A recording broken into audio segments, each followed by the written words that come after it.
Hello and welcome to The Sharpening. I am your host, Josh Peck. Tonight, we have a very special guest. It's actually me. I know it's kind of strange. We have certain Bible studies and things like that in this show where I'll be the only host. We won't actually have a guest. But today I'm doing things a little different. In a sense, I suppose I will be interviewing myself, just without the questions, because, well, what would be the point in that? But no, I just recently put out a book called Quantum Creation, and I wanted to take an episode to talk about that. I've touched on aspects of it here and there, but I figured it'd be good to just have a whole episode, Josh Peck and Quantum Creation, and really just kind of introduce the book, and so you can see if it's something for you. I think there's something in there for everybody. I think there's a lot of good information there, but of course I'm probably a little biased. But so we're gonna get into that.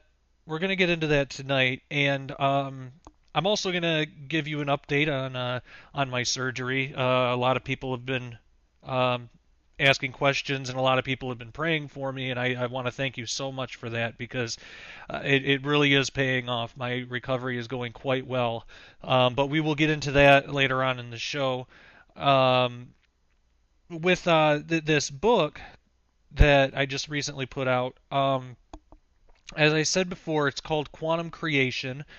Does the supernatural lurk in the fourth dimension? And that title alone, just the mention of the fourth dimension, will bring up questions. What exactly is the fourth dimension? Most would say that it's time, and in a sense that is correct. The fourth dimension is time, but when the fourth dimension is referred to, or when time is referred to as the fourth dimension, they're talking about a temporal dimension, meaning that of time. There is also a fourth spatial dimension. We live in 3 dimensions of space and 1 of time, so we would say we live in 3 spatial dimensions and 1 temporal dimension. What I'm talking about here in does the supernatural lurk in the fourth dimension is the spatial dimension. And I suppose the temporal dimension could fall into that too, but there is a fourth spatial dimension that we can't physically see, we can't physically experience in the same way that we do the 3 spatial dimensions, but it is there nonetheless. Physicists have talked about it for a long time, at least going back more than 100 years, and I get into all that in the book. But what's really interesting is when we look at what theoretical physicists have to say about the fourth spatial dimension and even higher dimensions, that really is synonymous with the spiritual world of the Bible. So that's really something that I get into, in the book. I don't only focus on that one aspect, but that is a big chunk of the book, and we'll get a little bit more into that later. So Quantum Creation, does the supernatural lurk in the fourth dimension?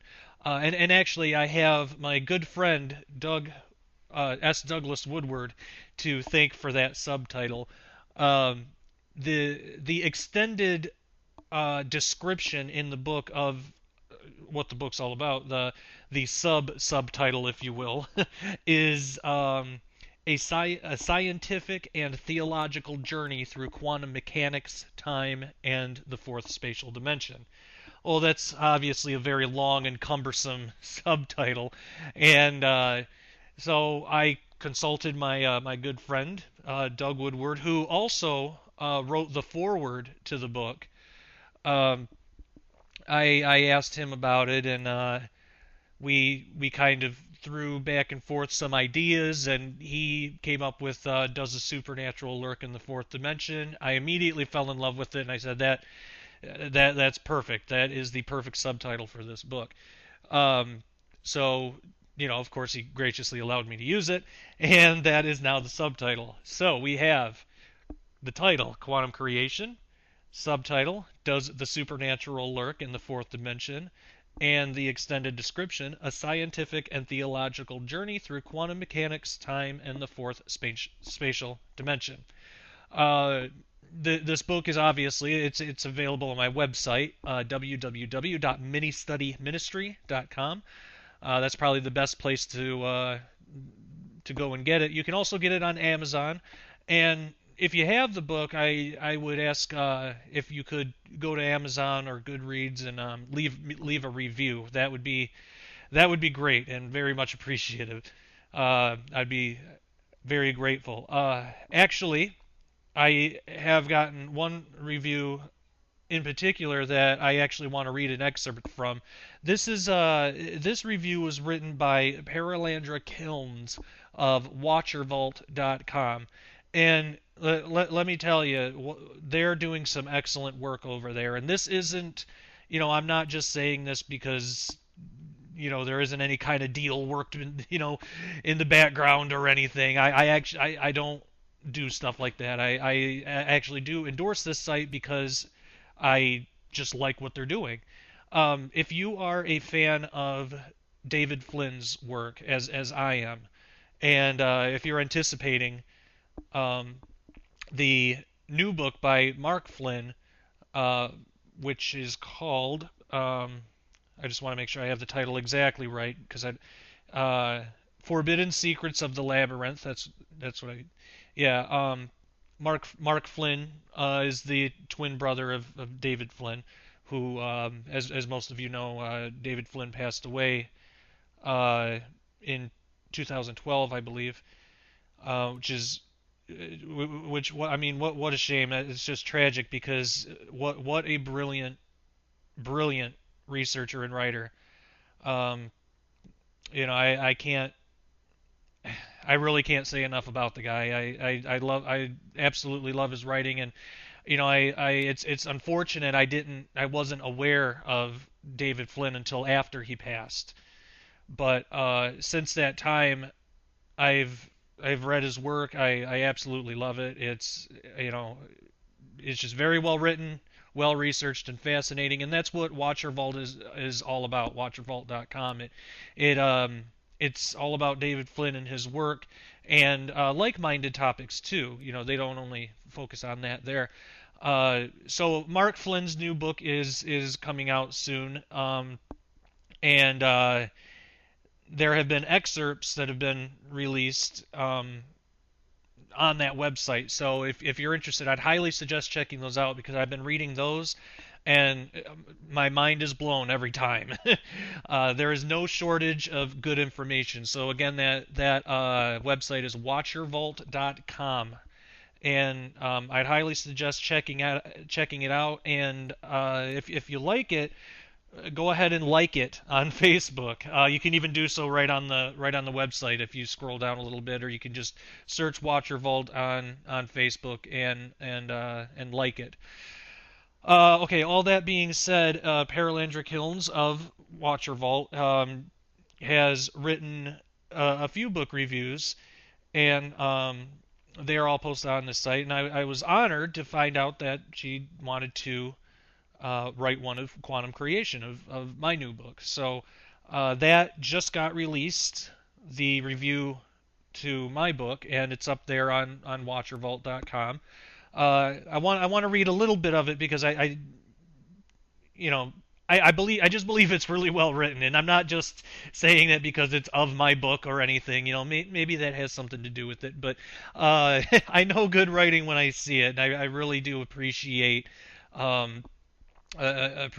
is said here, and I believe that she has represented myself and my book very well. So I wanted to read an excerpt of this, and highly encourage you to go and read the entire thing, because it's well worth the time. So I'll just start. This is about midway down. Okay, so how do science and theology coexist among very real seen and unseen realities? This is what Josh Peck seeks to elucidate in his just released book, Quantum Creation, Does the supernatural lurk in the fourth dimension? In this book, Peck takes the reader on a scientific and theological journey through quantum mechanics, time, and the fourth spatial dimension. In other words, my cup of tea. That or Earl Grey, hot. I'll interject there and say that's also my favorite tea, so like-minded individuals. Anyway, so getting back to the excerpt here. In fact, just after the foreword by the always fascinating S. Douglas Woodward, the very first item on Peck's agenda is to address why science is often an enemy of theology. Peck explains that when there is proper interpretation of Scripture and scientific observation, they will agree in full. Of course, this means one has to foundationally believe that the Bible contains absolute truth. Not everyone gets quite as excited about quantum mechanics as others, but Peck does an excellent job of going back to the basics and leading the reader along the same journey he has taken in quantum creation. He also offers clear definitions and examples so that the reader is never left in a state of uncertainty regarding basic terms and ideas. As the reader begins to visualize the fourth dimension through Peck's various examples, he then discusses possible instances displaying his ideas in Scripture, and that is where the real fun begins. It is there that we see concrete possibilities that act as an apologetic or defense of the faith through scientific concepts. Imagine that. Alternatively, Peck offers a few examples of what can happen when scientific discoveries are taken too far. On this, he states, and here's a quote from my book, in looking at these historical examples, we can get a feel for what can happen when scientific theories and discoveries are taken too far. This is why I believe it is important for the Church to have at least a base understanding of these things.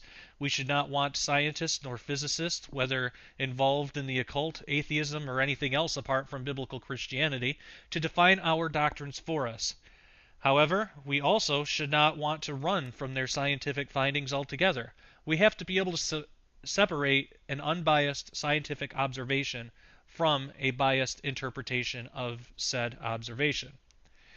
In other words, Peck promotes a balanced but wholly biblical approach. Quantum creation presents a way to look at the strange and fascinating world of quantum physics from a biblical perspective. And I'll stop there. If you want to read the entire review, as I said, it's very well written. You can do so once again at watchervault.com.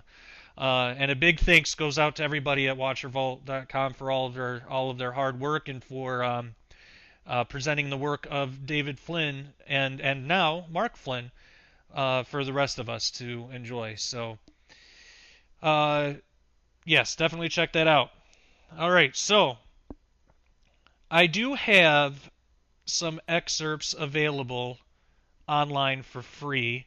Throughout the course of this episode, I'll probably read some excerpts from the book as well that aren't available online. That'll just be available here. But Doug Woodward, on his website, which is www.faith-happens, don't spell out dash, it's an actual dash, it's a hyphen, faith-happens.com. If you go there to his website, you can find the foreword that he wrote for my book. Go to faith-happens.com and click on Doug's posts, and you'll find it right there. It'll say Foreword to Quantum Creation. I'll read a little bit here, but I'll suggest that you go to the website, and you should check out his other posts too. He's got a lot of great information on his website. I regularly check it out to see what's rattling around in his brain, and I'm always pleased to see what he's writing about. It's always interesting stuff. So he writes as like an introduction to the foreword, I suppose. I was privileged to write the foreword to Josh Peck's new book, Quantum Creation: Does the Supernatural Lurk in the Fourth Dimension? You can obtain his introduction free and the book through his site, Mini-Study Ministry, which again is www.ministudyministry.com. Enjoy the foreword. I hope it draws you in to read his book. I think you'll find it fascinating, as I assert here. So I when I first got the foreword from Doug, I could not believe the extent that this that this individual went to just all the hard work he put into this. In my view, it's a foreword. It's an important part of the book, but I've never heard of somebody actually going and doing their own research and putting in their own research for a foreword. And I was blown away by how well it was written. And I honestly, in my opinion, the foreword's better than the book. but that's just me. That's because I already know the book. I wrote the book, so I'm used to it. So, but being able to have this attached to it was a big honor for me, and a big thanks goes to my good friend Doug Woodward. Um, and I'd like to read a little bit here. I'll just find a place to start reading and give a little excerpt of the foreword. And again, you can read the entire foreword on his website. Where would be a good place to start? Well, I'm just gonna pick a spot, and it'll probably be right in the middle of a thought. But if you're interested to read the rest, then I encourage you to do so. Um, So we'll just start here. It is in this manner that Josh Peck, my good friend, has written out his thoughts and placed them before you. Uh, that's an odd place for me to start. In what manner is that? Well, go and read the foreword and you can find out. All right, so continuing on. Like me, he has an inquisitive mind. He has already traveled down this path trying to understand the nature of both nature and the supernatural. He has done so not only to satisfy himself in order that he may benefit from a better understanding, he has done this to help you, the reader, to learn more about this fascinating connection between the natural and the supernatural too, in hopes that you may better appreciate God and his marvelous creation. Indeed, the work you have picked up explores this seldom trod path where physics and cosmology intersect. Peck attempts to understand whether there are hints within modern scientific knowledge which open the possibility, if not provability, there are genuine realities beyond our senses we might rightly label supernatural. Do the findings of modern physics provide a framework that elucidates the nature of God, of time and eternity, of the natural and the supernatural? Do some supernatural phenomena fit within this framework? Do some realities, perhaps God himself, still exist beyond the invisible dimensions that modern science postulates? To be sure, Peck ventures forth circumspectly. He treads carefully on this tricky subject matter. Consequently, I can assure you that he is making doubly sure that what he proposes not only squares with modern science, but is a viable explanation consistent with what the Bible teaches. In fact, Josh remains very concerned that science not be given a black eye, even while insisting that all first principles of our understanding derive from the Bible. He proclaims that science and the Bible don't have to be mortal enemies. They can find peace in one another's company. Both seek understanding and both can glorify God while benefiting his creatures. Of course, this goal does not constitute an easy task. Nonetheless, Josh has done as fine a job as any I can recall to open a door to an understanding of whether spiritual reality lurks within unseen dimensions of the physical universe. So I'll stop there. The whole foreword is really well written. Again, I would highly suggest checking that out and checking out the rest of Doug Woodward's materials. And again, I don't make any deals with anybody about promoting their stuff or anything like that. I'm not saying this because Doug and I got together beforehand and worked. I don't do that kind of stuff. So if I'm endorsing something on this show, it's because I actually do believe in it, and I'm not getting anything in return. I just really think that it's a good idea to check out his work. I've read. I've read a few of his books now, and they are phenomenal. I love them. They're one of those books that I can just sit down and read, and time flies, and I don't even know it. So definitely check that out. And on my website, again, ministudyministry.com, I have for free. It's actually in my blog, but I have a link in the on my website. But I have a free excerpt, which is the introduction to quantum creation. You can also, like I said, you can find that on my blog, which is joshpeckdisclosure.blogspot.com.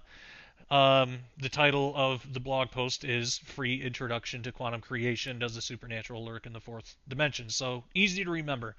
The introduction isn't very long, so I'm just going to go ahead and read the whole thing on here. I don't mind doing that.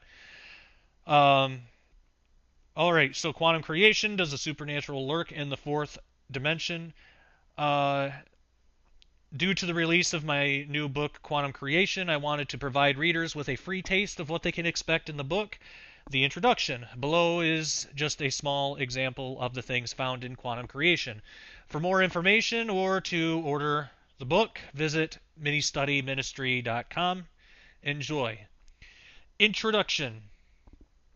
I have always been fascinated by various areas of science and Christianity.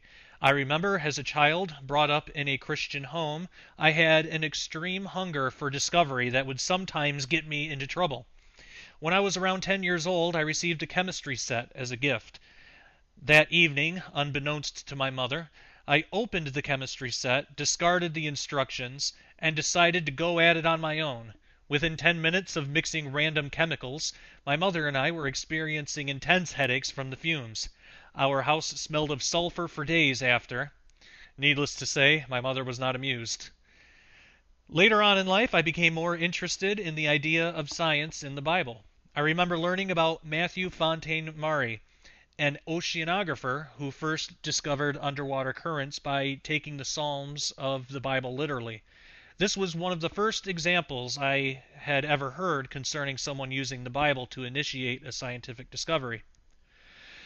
It wasn't soon after that I began hearing Christian apologists and evangelicals using science to back up the claims of the Bible. I would hear this in terms of refuting evolution and trying to determine the age of the Earth. Once I learned of some of the strange claims made within the science of quantum physics, I began to wonder if the Bible contained any additional information.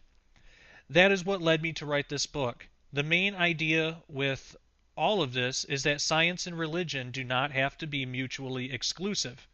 Einstein himself wrote, "Science without religion is lame, religion without science is blind." True science and true religion should be able to go hand in hand without conflict. The problem is not that science doesn't agree with religion. The problem is certain interpretations of science don't always agree with certain interpretations of religion. At times, a scientific observation will be made, and the scientist making the observation will provide the interpretation. While the actual observation reflects truth, the interpretation of the observation may not. A good example of this is Charles Darwin and his observation of life on the Galapagos Islands. While he may have accurately described what he was seeing, his interpretations did not contain the same level of truth.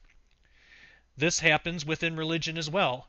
We can look at this from an honest and personal perspective. How many times have you or I thought we knew something about the Bible only to study further and discover we were wrong? Any honest person who is actively involved in objective Bible study will admit this can happen quite often. Nobody has perfect theology. While we know the Bible contains 100% truth, our interpretations of the Bible are not always as accurate. If they were, we would all agree on everything. There would be no separate denominations, and we wouldn't argue over things such as the timing of the rapture. Throughout my life, I have looked into a wide variety of sciences, but quantum physics was always the one that fascinated me most. What I hope to show in this book is, while many interpretations of quantum physics can be unbiblical and even a bit new agey, we don't need to throw the entire study out. We can make the same observations and come to different conclusions that line up with the Bible.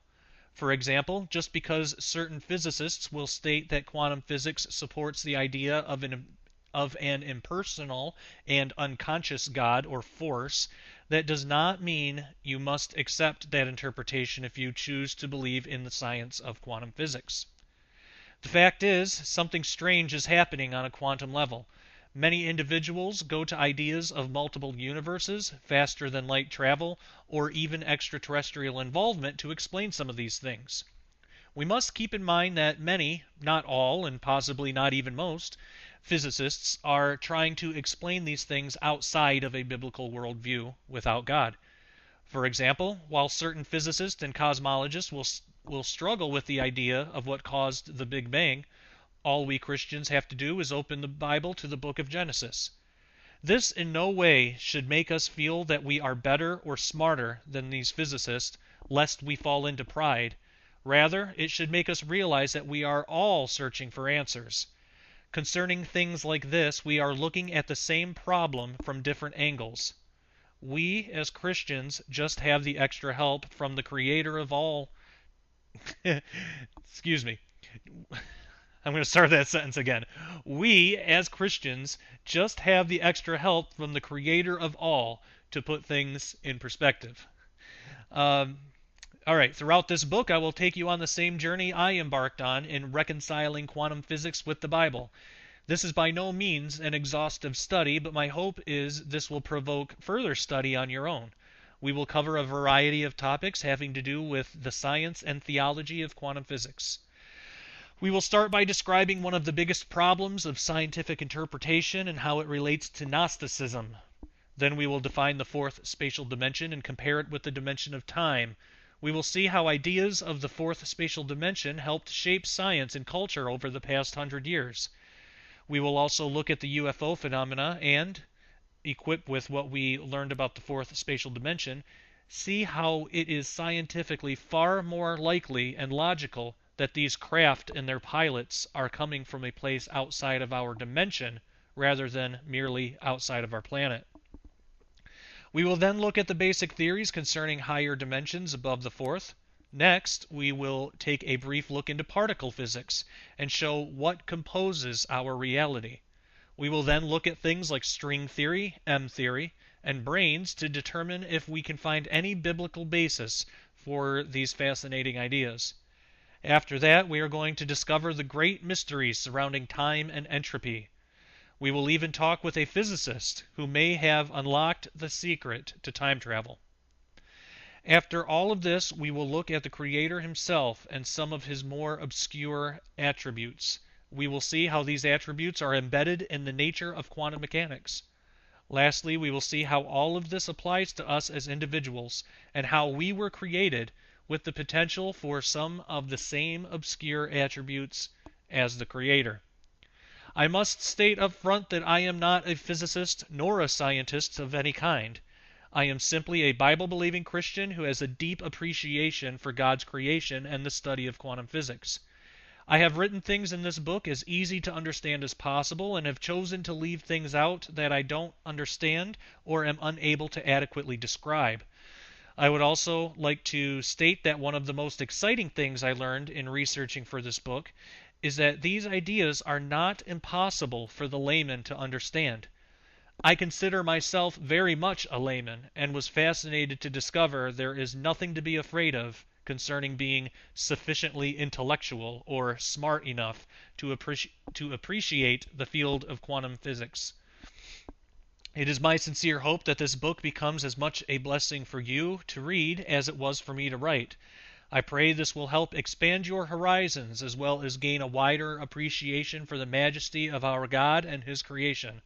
Above all else, I pray this will help you develop a closer relationship with God, or, if you do not know Him, help you to be able to start one. Thank you for reading. Take care, and God bless. Josh Peck, ministudyministry.com. Email joshpeckdisclosure@gmail.com. So that is the introduction. I have it for free up on my blog if you want to actually read it. I just read you the whole thing, so you have that. I also have I also have blog posts on my blog that have to do with things I wrote about in quantum creation. There are a few of the things that we'll get into in this episode. So that being said, we can really just kind of jump right into the book. We only have maybe an hour and a half for this show, or somewhere around there. I just kind of play it by ear. So obviously, I'm not going to read the entire book to you, but I do want to kind of whet your appetite and hopefully provoke you to go and check it out on your own. The main thing I want to get across here is that often in the world, the field of quantum physics and sciences like that, it's kind of perceived as you have to be a genius or a scholar, or you have to have a degree or a doctorate or something to be able to understand it. Well, I'll be completely honest. Nobody fully understands it, and I interviewed a physicist, Dr. Mallet, um, in the book, and he even confirmed that for me. And he's a believer, by the way, which I thought I didn't know that when I approached him for this book. That was just kind of a happy surprise during our phone conversation. But he's also written a book. I believe it's called The Time Traveler. You should check that out. It's really interesting. But Dr. Mallet has dedicated his life to trying to figure out if time travel is actually physically possible. He doesn't focus on sending people back in time, but more something more conceivably possible, namely particles. And I get all into that in the book. He has fascinating theories, and I absolutely love the guy. He's a really interesting individual. So you should check out his work too. But um, but yeah, as I said, that's the main thing I want to get across is don't be intimidated by the fact that this book is taking something as seemingly complicated as quantum physics and looking at it from a biblical perspective, because quantum physics, the basics of it, it's not that complicated. It's interesting, and there are aspects of it that are impossible for the human mind to be able to get around, but that's everybody universally. The only thing that I don't get much into in the book is the mathematics, because I don't understand the mathematics. The way my stance on it is I leave the math to the mathematicians. The good thing about math is there's only one right answer for an equation. So it's really hard to tamper with things like that. So that's why I believe the study of mathematics is reliable, and I don't believe necessarily that a mathematician has to be a Christian to get the right answer. If an atheist adds 2 plus 2, he's going to get 4, just as if a Christian adds 2 plus 2. Now, of course, the mathematics and quantum physics is way more complicated than that, but um, I just don't really get the mathematics too much, so it's beyond me. But I do trust that the information is reliable, because again, you can only have one right answer. And that goes back to observation versus interpretation. Now, if a mathematician comes up with an answer to an equation and then tries to interpret it or tell us what that means, or tries to say, well, this equation shows that there's no God, or just something like that, that's an interpretation. We don't have to listen to that.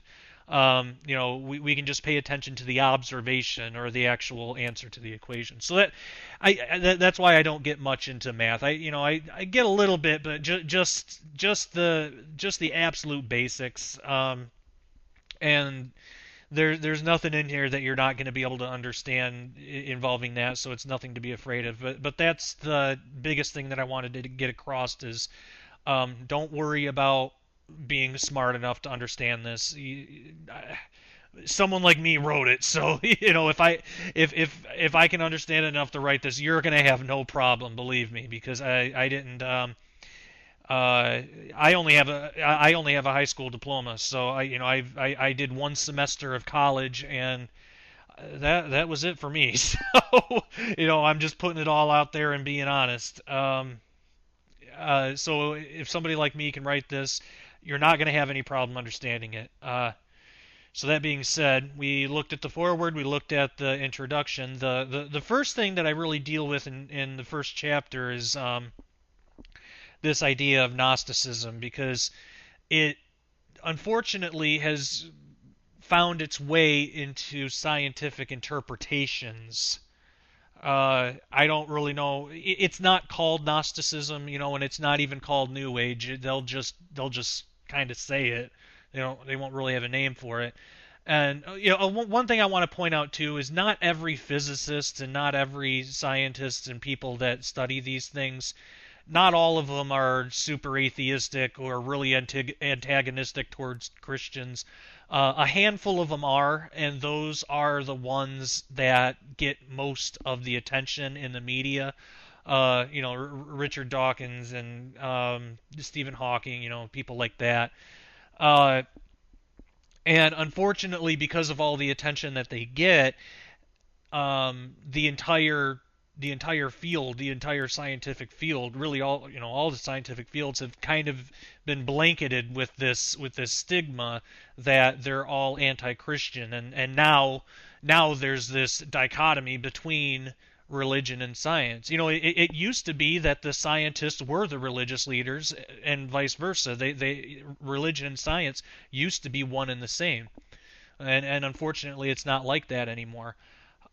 So, but that was one of the really interesting things that I learned in my talk with Dr. Mallet was that he told me that the physics community, if you take all of the professors and researchers, all of the authors that write on it, and just all of the physicists, he said it's a mixed group. It would be like if you took a random group from the population. You have some Christians, you have some atheists, you have a little bit of everything.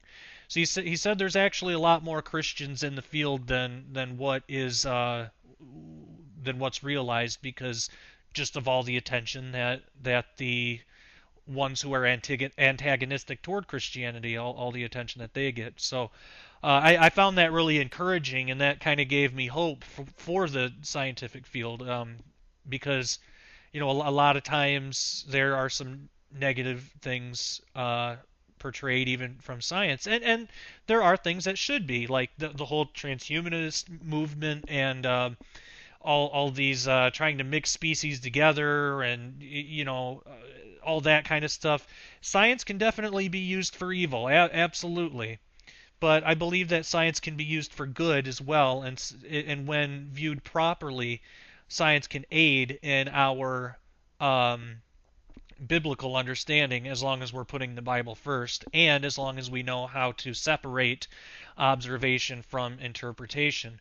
So the first thing that I wanted to deal with in this book was this idea of why science is often an enemy of theology. And this is just kind of a short section to the book, so I'll read this. There's going to be a lot of this through this show. I'm going to read some excerpts of my book. I'm not shy about doing that. But just so you know, in the short time we have on the show, we are just barely going to be able to scratch the surface. By my count, we're almost 40 minutes in already, so we haven't even started with chapter 1. But a lot of that's me. I tend to ramble. Those of you who have had the unfortunate experience of receiving an email or Facebook message from me know full well I tend to ramble. I go on and on, and I'm doing so now. So we're just gonna jump right into. I am so sorry, guys. Oh man, I am gonna have no listeners by the end of this episode. All right, chapter 1. In every chapter, I put a Bible quote to kind of set the scene for the theme of the chapter. And this one here comes from 2 Peter chapter 2, verse 1. And this is from the King James. I'm not opposed to other Bible translations, and there is actually a point in the book that I get into the New King James. Oh, I know that's a big step there, but I'm not King James only. I actually really like the ESV a lot, but I quote the King James mostly for the benefit of the majority. Most people can agree that it's not too controversial, so I don't want to alienate anybody by quoting something that people may not appreciate. So, but anyway, 2 Peter 2:1 states, "But there were false prophets also among the people, even as there shall be false teachers among you, who privily shall bring in damnable heresies, even denying the Lord that brought them, and bring upon themselves swift destruction." And I thought that was a really good verse to kind of set the scene for this, because that's what we're talking about here. Some of the interpretations that come from science observations. So I'll read a short excerpt from this chapter. The heading is "Why Science is Often an Enemy of Theology." Quantum physics is sometimes used as support for some rather strange theological teachings. In reality, these teachings stem from an interpretation of science and not the science itself. We can see this by looking at how the theology is far older than the science of quantum physics. If the theology predates the science, then clearly the science is not needed for the theology to exist. In short, the science of quantum physics is not at fault for the anti-biblical teachings sometimes attached to it. Rather, it's the fault of the scientific interpreter. As we will describe in more detail later, this book is written with the understanding that the spiritual world described in the Bible and the dimensions of space above our own are essentially the same thing. What we will primarily deal with is not necessarily heaven, at least not in the sense of what we typically recognize as the kingdom of God. Rather, we will be mostly dealing with the part of spiritual creation that coincides with and sometimes bleeds into our own. We are dealing with a reality that, according to the Bible, demons and fallen angels inhabit. Sometimes it is necessary for God to send one of his holy angels through this realm in order to deliver a message to a mortal man. However, such as is described in the book of Daniel, they are sometimes met with restraint from the denizens of this strange realm. As Christians, we may call this place the second heaven, beyond the veil, or quite simply the spiritual world. And I have a footnote there. During the readings, during the excerpts here, I have a lot of footnotes in this. I kind of picked up that habit from Doug Woodward, because it's a good way to put an idea in without going off on a tangent. So I have a footnote here, and the footnote says, "The term second heaven can be used in reference to outer space, depending on the context. My good friend Douglas Hamp is the one who introduced me to the term beyond the veil." Okay, so that's the footnote there. Back to the actual reading. Most New Agers might call it the astral plane. And there we have another footnote which states, "My familiarity with New Age theology comes from personal experience when, years ago, I was involved in things such as astral projection and remote viewing. As I have stated in other books and radio interviews, I am completely against these practices now and have come to the conclusion that no good can come from participating in such activities.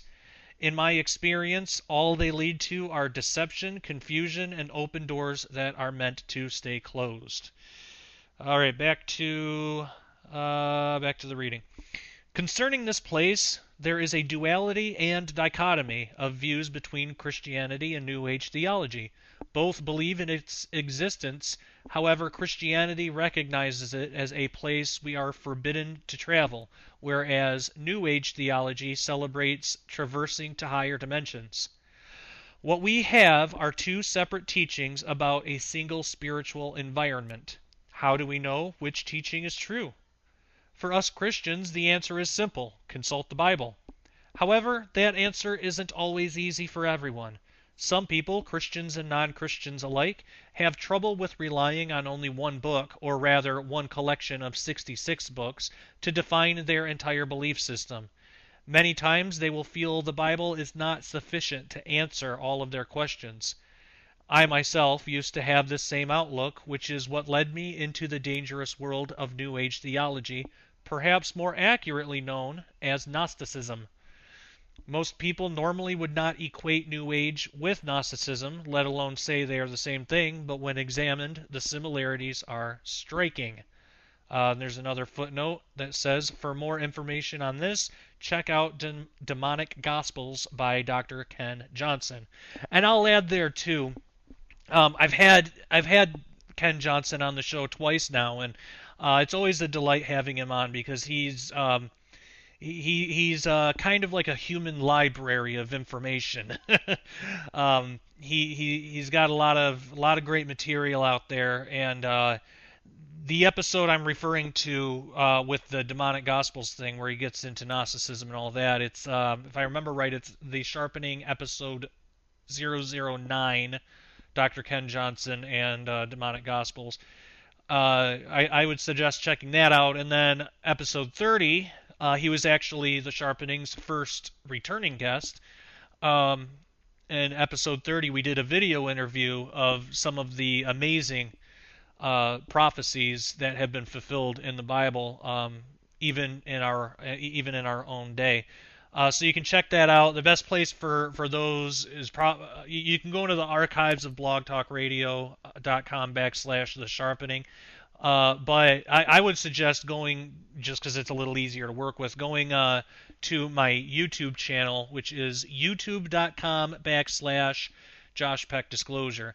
And you can find all past episodes of The Sharpening there, including audio and video interviews, which we have been doing more of lately, and people seem to enjoy them.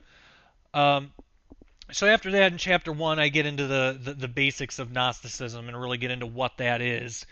Let's see. I'm debating if I should read this as well. I kind of want to.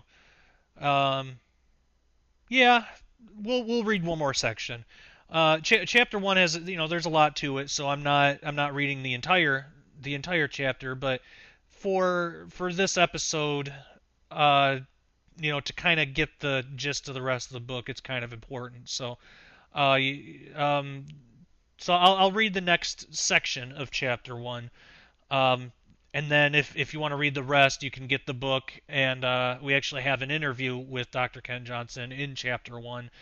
And also, as a quick side note, I'll talk a little bit more about it later, but we have an interview with another Ken Johnson, Kenneth Johnson, actually, the original creator of V, if you're familiar with that show, Alien Nation, he did that one.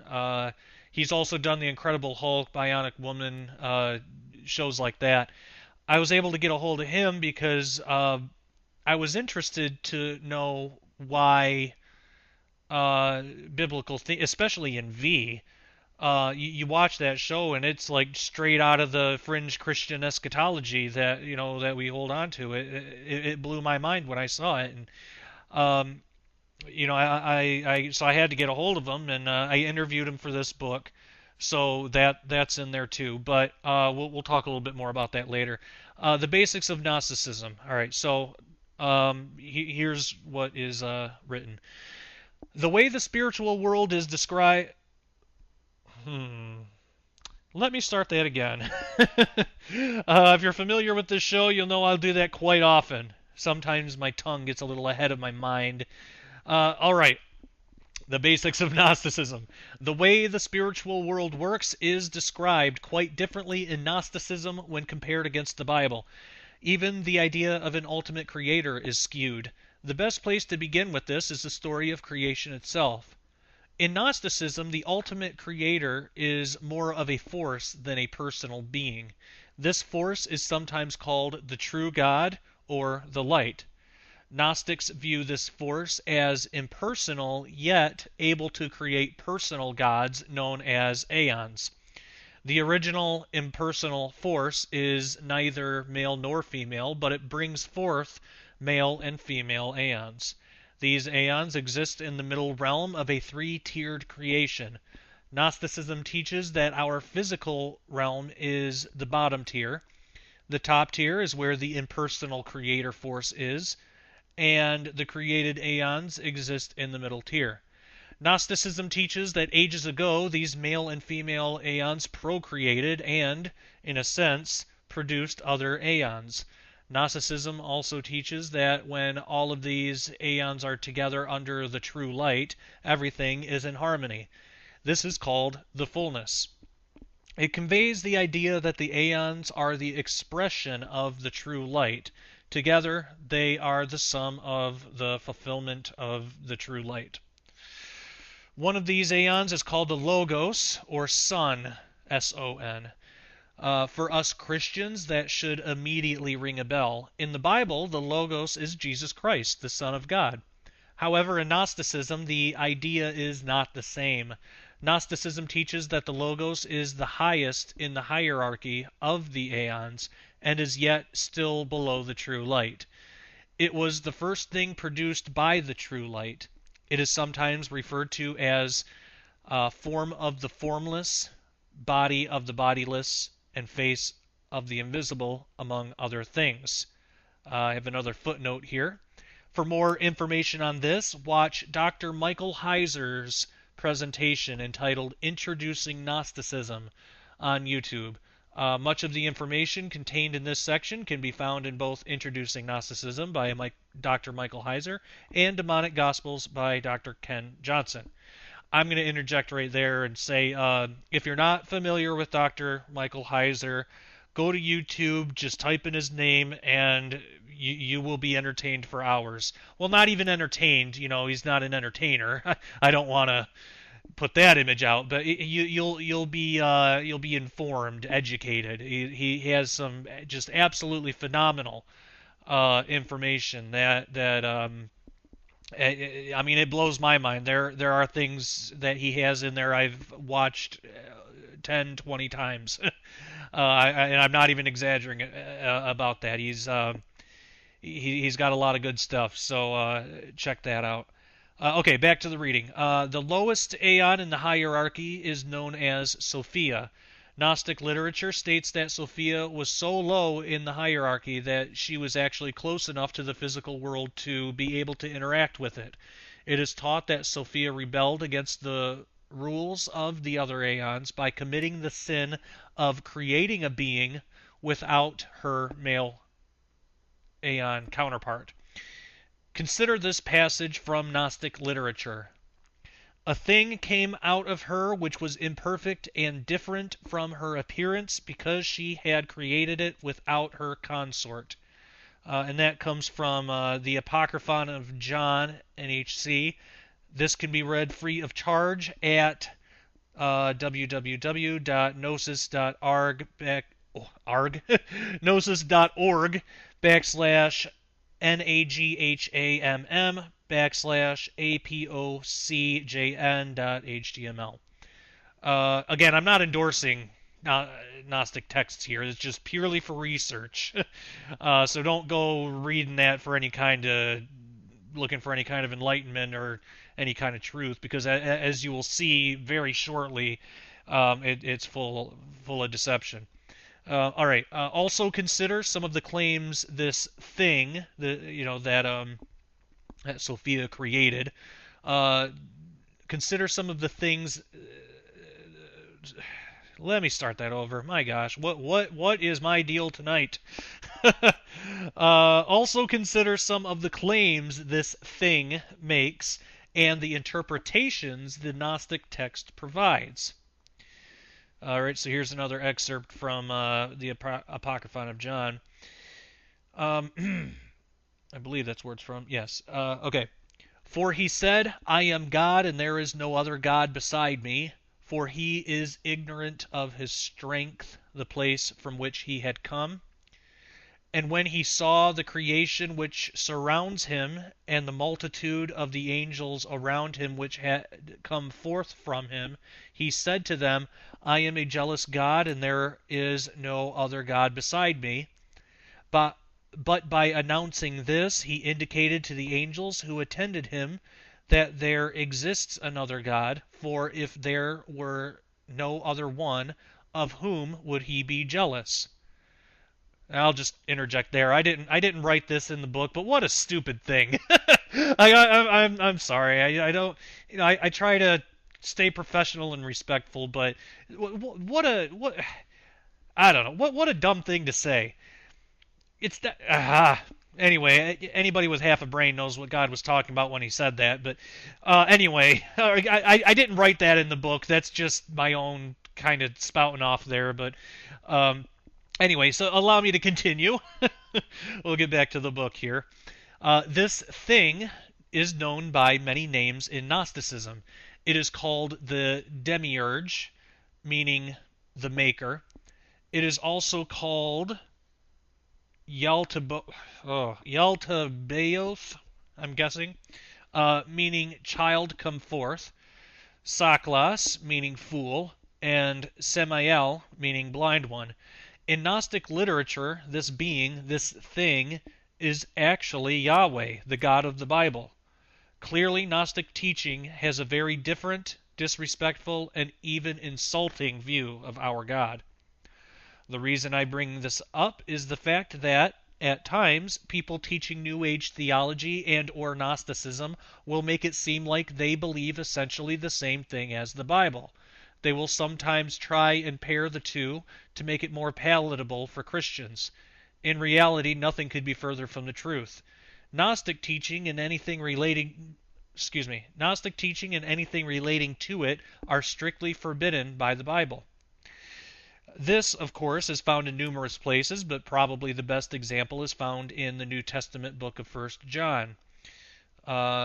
And this is 1 John chapter 2, verses 22 through 23, which states, Who is a liar but he that denieth that Jesus is the Christ? He is Antichrist that denieth the Father and the Son. Whosoever denieth the Son, the same hath not the Father. He that acknowledgeth the Son hath the Father also.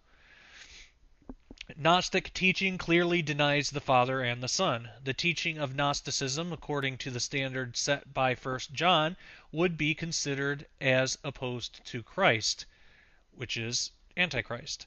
Thus, Gnosticism and Christianity could not be further apart in theology.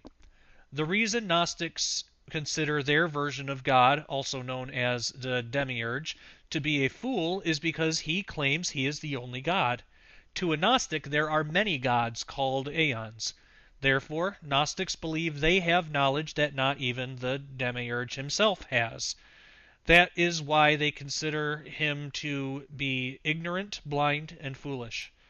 Gnostics also consider the Demiurge to be quite unreasonable and malicious, because he doesn't want humanity to know the truth about these other gods.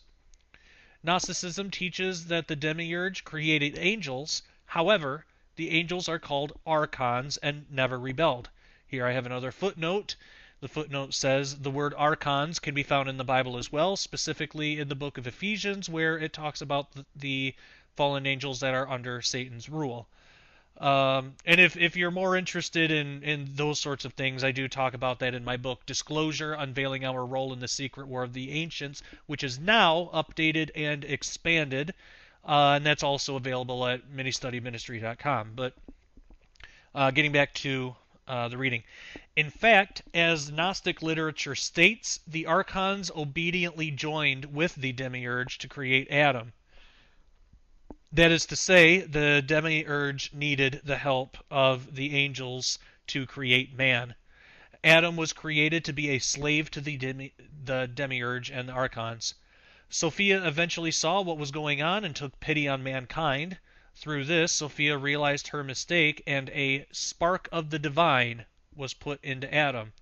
Another footnote, Gnostic literature disagrees how exactly this was done. In one version, the demiurge was tricked into doing it. In another, Sophia did it herself. Back to the reading. This is how Gnosticism explains Adam being flesh and spirit instead of a mindless slave. Interestingly enough, according to Gnostic texts, Adam had the spark, but Eve did not. Eve is considered as less than Adam. There is no idea of equality between men and women, or even different yet equally important roles in Gnostic literature like there is in the Bible. Gnosticism makes the clear and incredibly mistaken distinction that a woman is less than a man. Later on, the aeons, including the Holy Spirit, Christos, and Jesus, which are all different beings in Gnosticism, decided they wanted Sophia back to once again complete the fullness that was lost. Jesus appeared to Sophia as a type of cosmic cross to try and bring her back. Sophia then is reunited with her counterpart, the cosmic Jesus, as he becomes her bridegroom. Many of these terms probably sound very familiar. These are terms used throughout the Bible, but make no mistake, they are certainly not expressing the same ideas. It is this type of Gnostic teaching that gave birth to New Age ideas such as the cosmic Jesus and Christ consciousness. Unfortunately, many of these strange beliefs and interpretations have found their way into quantum physics. This is the reason that background information into Gnosticism is necessary in a book such as this. It is important to show that proper spiritual and biblical discernment is needed in examining some of the claims and interpretations that modern science postulates. Another footnote states, for an example of this, refer to the documentary What the Bleep Do We Know? But be forewarned, this is not at all a Christian interpretation of modern physics and other sciences. It is filled with ideas of New Age, Gnosticism, strong language, and even blasphemy in certain parts. I will state, too, that not all physicists and scientists view scientific observation in these ways. I believe the ones that do are a minority at this point, but unfortunately, it is usually that minority that gets all the attention and airtime. Because of this, the minority is growing and will continue to do so. This is why we need more Christians in these fields and with strong discernment to determine proper interpretations of scientific observations. That's the end of the footnote. Back to the reading. It is also important to recognize that these deceitful interpretations should not be enough for us to throw science out altogether. Using biblical discernment, we can look at these scientific observations and interpret them without having to resort to New Age and Gnostic theology. When we have the proper interpretation of Scripture and the proper interpretation of scientific observation, they should both agree in full. They both should act as two pillars holding up the true understanding of reality. If they do not agree, then one or both of the pillars are broken and must be fixed. Otherwise, the whole structure will come crashing down. That is not the end of Chapter 1, but that's as much as I'm going to read. To comment a little bit further on that documentary, What the Bleep Do We Know? I went into it thinking that it was going to be a documentary on quantum physics. That's kind of how it's promoted. It's more a documentary on New Age and philosophy and Gnosticism, and with like just a little sprinkling of quantum physics here and there. The whole documentary. It's kind of older now, so I'm a little behind the times with it. But the whole documentary goes through some scientific principles and ideas within quantum physics, but it's maybe 10% at most observation and 90% interpretation. They have on a bunch of people to talk about these things, but they don't even tell you who those people are until the very end of the documentary. You know how usually when you'll watch a documentary and they'll have somebody talk about a certain topic, or they'll put their name and occupation right under immediately. This doesn't do that. They don't do that until the very end, and just the way that the documentary is produced, it makes you think that all of these people are physicists and scientists. Really, only a couple of them are. I watched it to the end, and at the very end, they finally say who all these people are. Most of them are physicists uh, or or not, excuse me, not physicists. Most of them are not physicists. Most of them are philosophers, or even like life coaches and stuff like that, or like teachers of New Age theology, and it's just all the people that really. It was clear what the purpose of the documentary was, and it was not to represent quantum physics unbiasedly. It was to push this whole New Age and really Gnostic theology into quantum physics and try to marry the two as one and the same. And it really, I don't have much good to say about it, but strictly for research purposes and to see what kinds of things are being portrayed, that would really be the only reason I would suggest to watch it. But I mean, I would even suggest praying beforehand, just to get yourself spiritually ready for it, because there is foul language, there is blasphemy throughout the whole thing, but just so you can see what kinds of things are put out in the world, how these things are sometimes taught.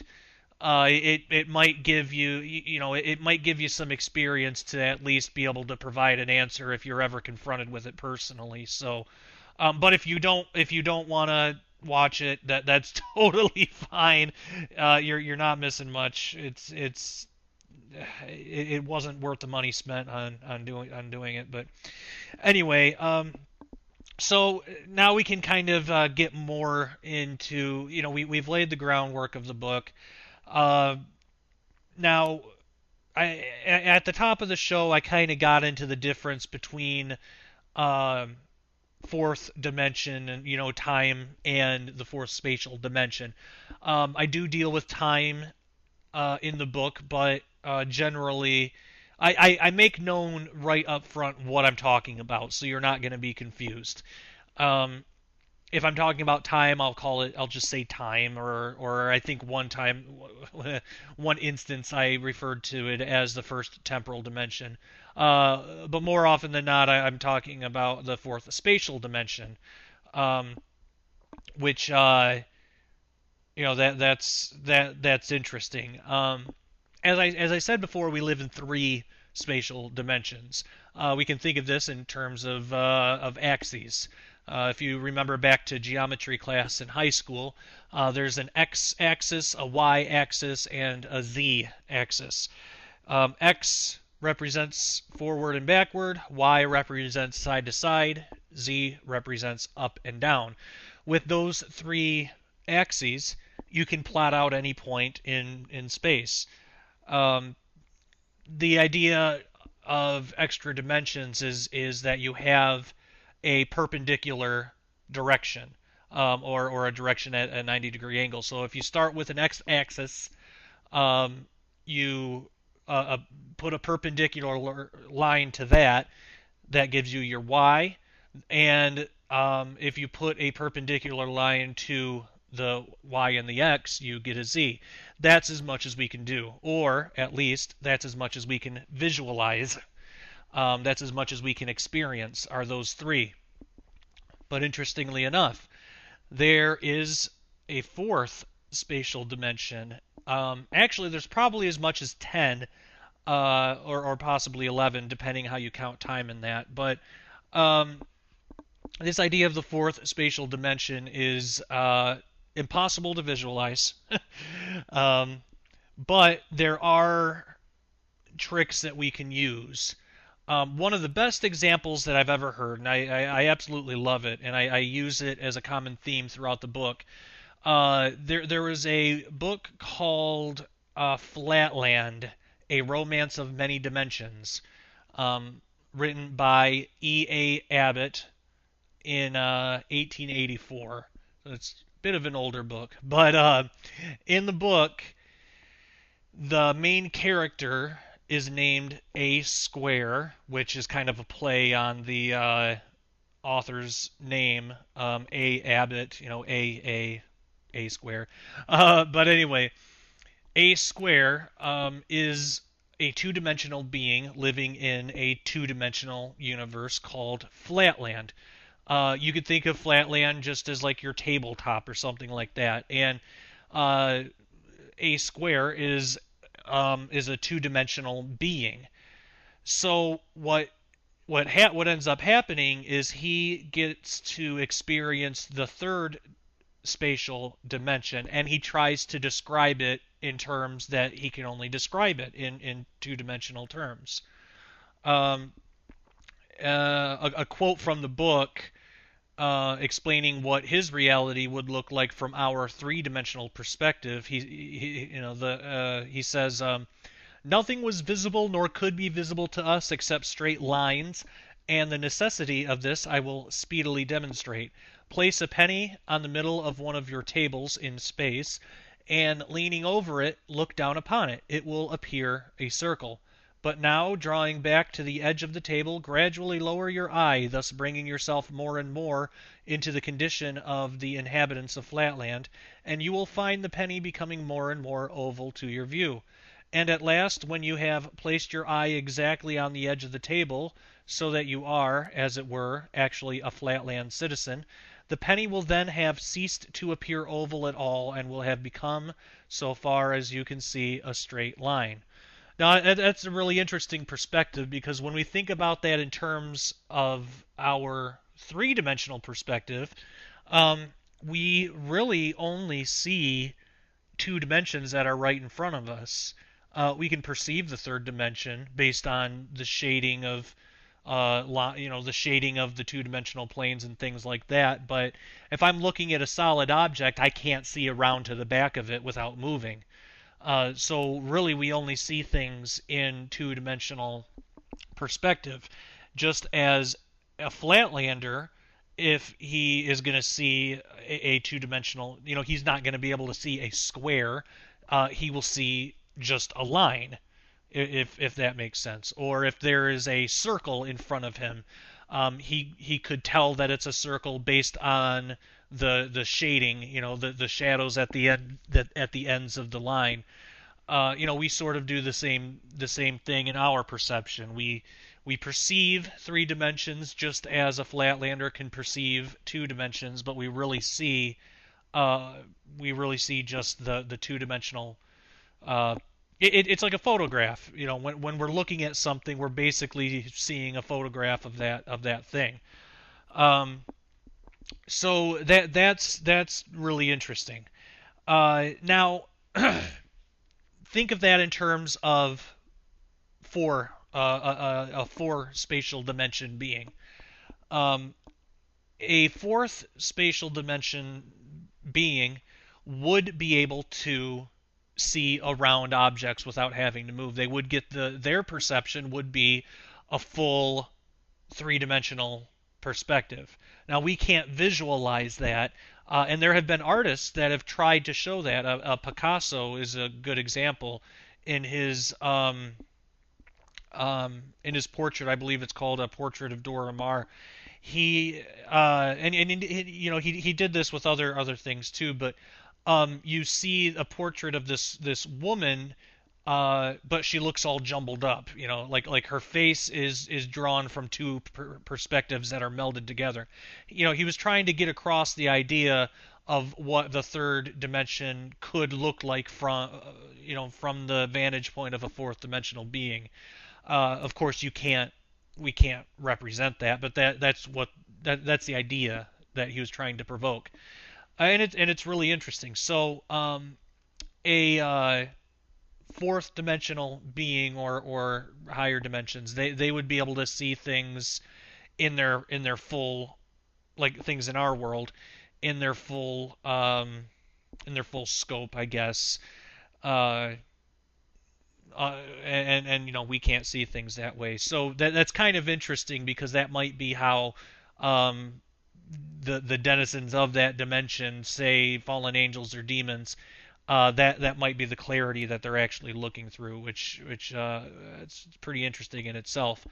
Um, Now, this is an interesting thought exercise to think of how, if Flatland were real, think of how, if you wanted to explain yourself or represent yourself to a Flatlander, a being of only two dimensions that has no concept of up or down, how would you go about um, explaining yourself or trying to interpret yourself in a way that he could understand? Say if you tried to poke your finger through Flatland. From the Flatlander's perspective, all he would see is a tiny dot at first, just as your finger pokes through, and that dot would grow uh, into a larger line, because we're talking about from two-dimensional perspective here. But in reality, in two-dimensional reality, it would be a circle. But from his perspective, it'd be a line that would grow as your finger went through. Now, if you kept doing that and started to stick your whole hand through, as your other fingers go through, the Flatlander would see four more lines appear and grow, and then he would see those lines connect together and expand as the rest of your hand and your wrist, well, as the rest of your hand goes through. As your wrist goes through, he would see that line shorten, or shrink in size a little bit, and then as you pull your hand out, he would see the entire thing again in reverse. That's what he would see. That would be miraculous to him. So that's pretty interesting. Now imagine if a fourth dimensional object were to breach our space and what that would look like.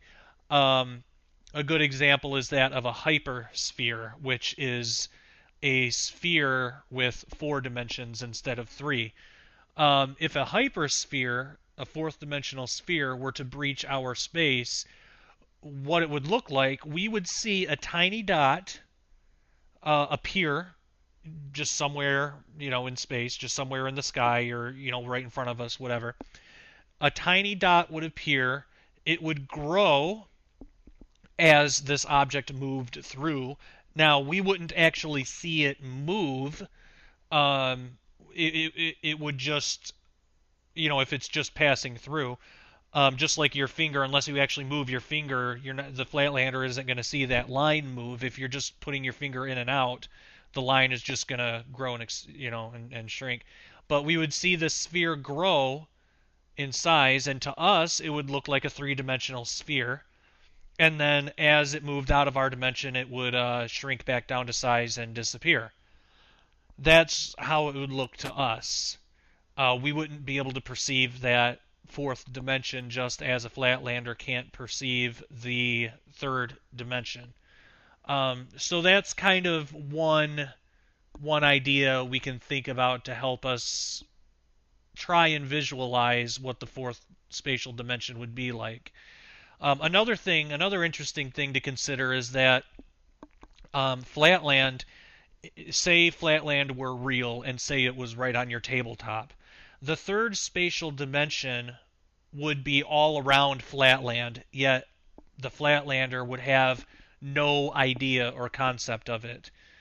And actually, the third spatial dimension would be touching Flatland and Flatlanders at all times. Yet it wouldn't. The Flatlander would not recognize that or be able to experience that. The same thing would go for the fourth spatial dimension. It's around us at all times. It's actually touching us. So when physicists say that dimensions are so close that they're closer to you than the clothes on your body, that's what they mean. It's all around us and touching us. We don't have the proper perception to experience it. So that's something interesting to think about too, and just descriptions of the Bible kind of point towards that. It doesn't just come out and say it like that, but it does point towards that idea. So there's a lot of other examples that we could look at to kind of show how a fourth dimensional object could be understood in 3 dimensions. And as I said, Flatland's a great way. Um, Imagine if you had a cube and you wanted to show that to a flatlander. How could you do it? If you place the cube right on Flatland, all they're going to see is a square. Well, actually, they'll just see a line, but just for sake of argument, they are just going to see a square. Now, one thing we could do is we could try to unfold that cube, which if you like, say if you make a cube out of paper or something like that, a cube is 6 2-dimensional planes, basically, 6 squares connected together. If you unfold that, it shows it's the shape of a cross. If you unfold it into 2 dimensions, it's the shape of a cross, which is interesting. Um, but you could place that down on Flatland, and they could understand the shape of the cross. Uh, that would be the unfolded cube. Now there's a thing called a tesseract, which is an unfolded hypercube. And again, a hypercube is a cube with 4 dimensions instead of only 3. Now, a tesseract is an unfolded hypercube in 3 dimensions, and basically it looks like a cross, like a 3 dimensional cross, but with 2 extra arms coming out from the middle. So there's an X, Y, and Z axis, and uh, that would be the unfolding of a hypercube. So again, there's a loss of information there, just as when we unfold a cube for a flatlander, there's a loss of information because they're not going to be able to understand the 3 dimensional aspect of it, but they can still get more information than they would be able to if they just had the one square to deal with. If we just put the cube down on Flatland.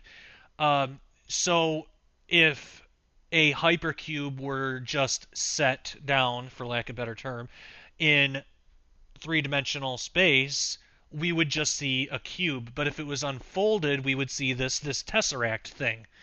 Um, so that's another interesting thought exercise to help explain the fourth spatial dimension. And actually, Salvador Dali used the idea of the tesseract in his painting Christus Hypercubus, or it's sometimes called Corpus Hypercubus or Crucifixion, where it shows Jesus crucified on this tesseract thing, this unfolded hypercube, and it's to show his dominance over all dimension and space.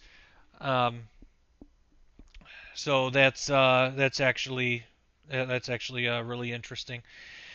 Um, so there have been a lot of beliefs about the fourth dimension throughout time. Not all of them have been great. Actually, occultists used to use things like tesseracts and meditate on them and believe that if they manipulated them and were able to uh, visualize the fourth dimension, that they would enter into the highest state of nirvana possible. And that's a whole thing. But so that's interesting. That actually has to do with Hinton cubes, which we can. I suppose I could read you an excerpt from about that. This comes from, what is this, chapter 4, I believe. Uh, and we are already running out of time, and we have just, I'm just gonna keep going. We'll see. Maybe this will be a two-part episode. Uh, for those of you who are familiar with the show, I pre-record all my episodes, so usually I do more planning, but this time I just kind of went for it. I don't really know how long this is gonna go, but I'm feeling pretty good. We've just barely scratched the surface of this stuff, and I've already even skipped chapters, and I've only touched on certain aspects of other chapters. So, and we're only on chapter 4 right now for this little bit. So, we'll keep going. We'll just see. We'll just see where it goes. Maybe this will turn into a two-parter. I don't know. We'll see. So in chapter 4, it talks about some of the history of the fourth dimension and some of the beliefs that used to be held. And a section that I wrote is called "The Checkered Past of the Tesseract," and I'll go ahead and read that section because it's very interesting. Um, it involves an individual named Charles Howard Hinton and his um, attempts to visualize the fourth spatial dimension. Um, Man, there is still so much that I want to say about about Flatland and about all that stuff, and I hate to move on from that, but if I don't, we'll spend the entire time just talking about that. Uh, but so yeah, you got to get the book.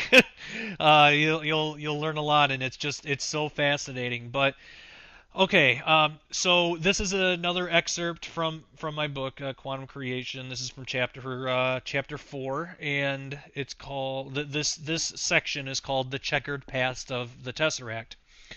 As useful and integral as it is in understanding the fourth spatial dimension, the tesseract has some rather unseemly origins.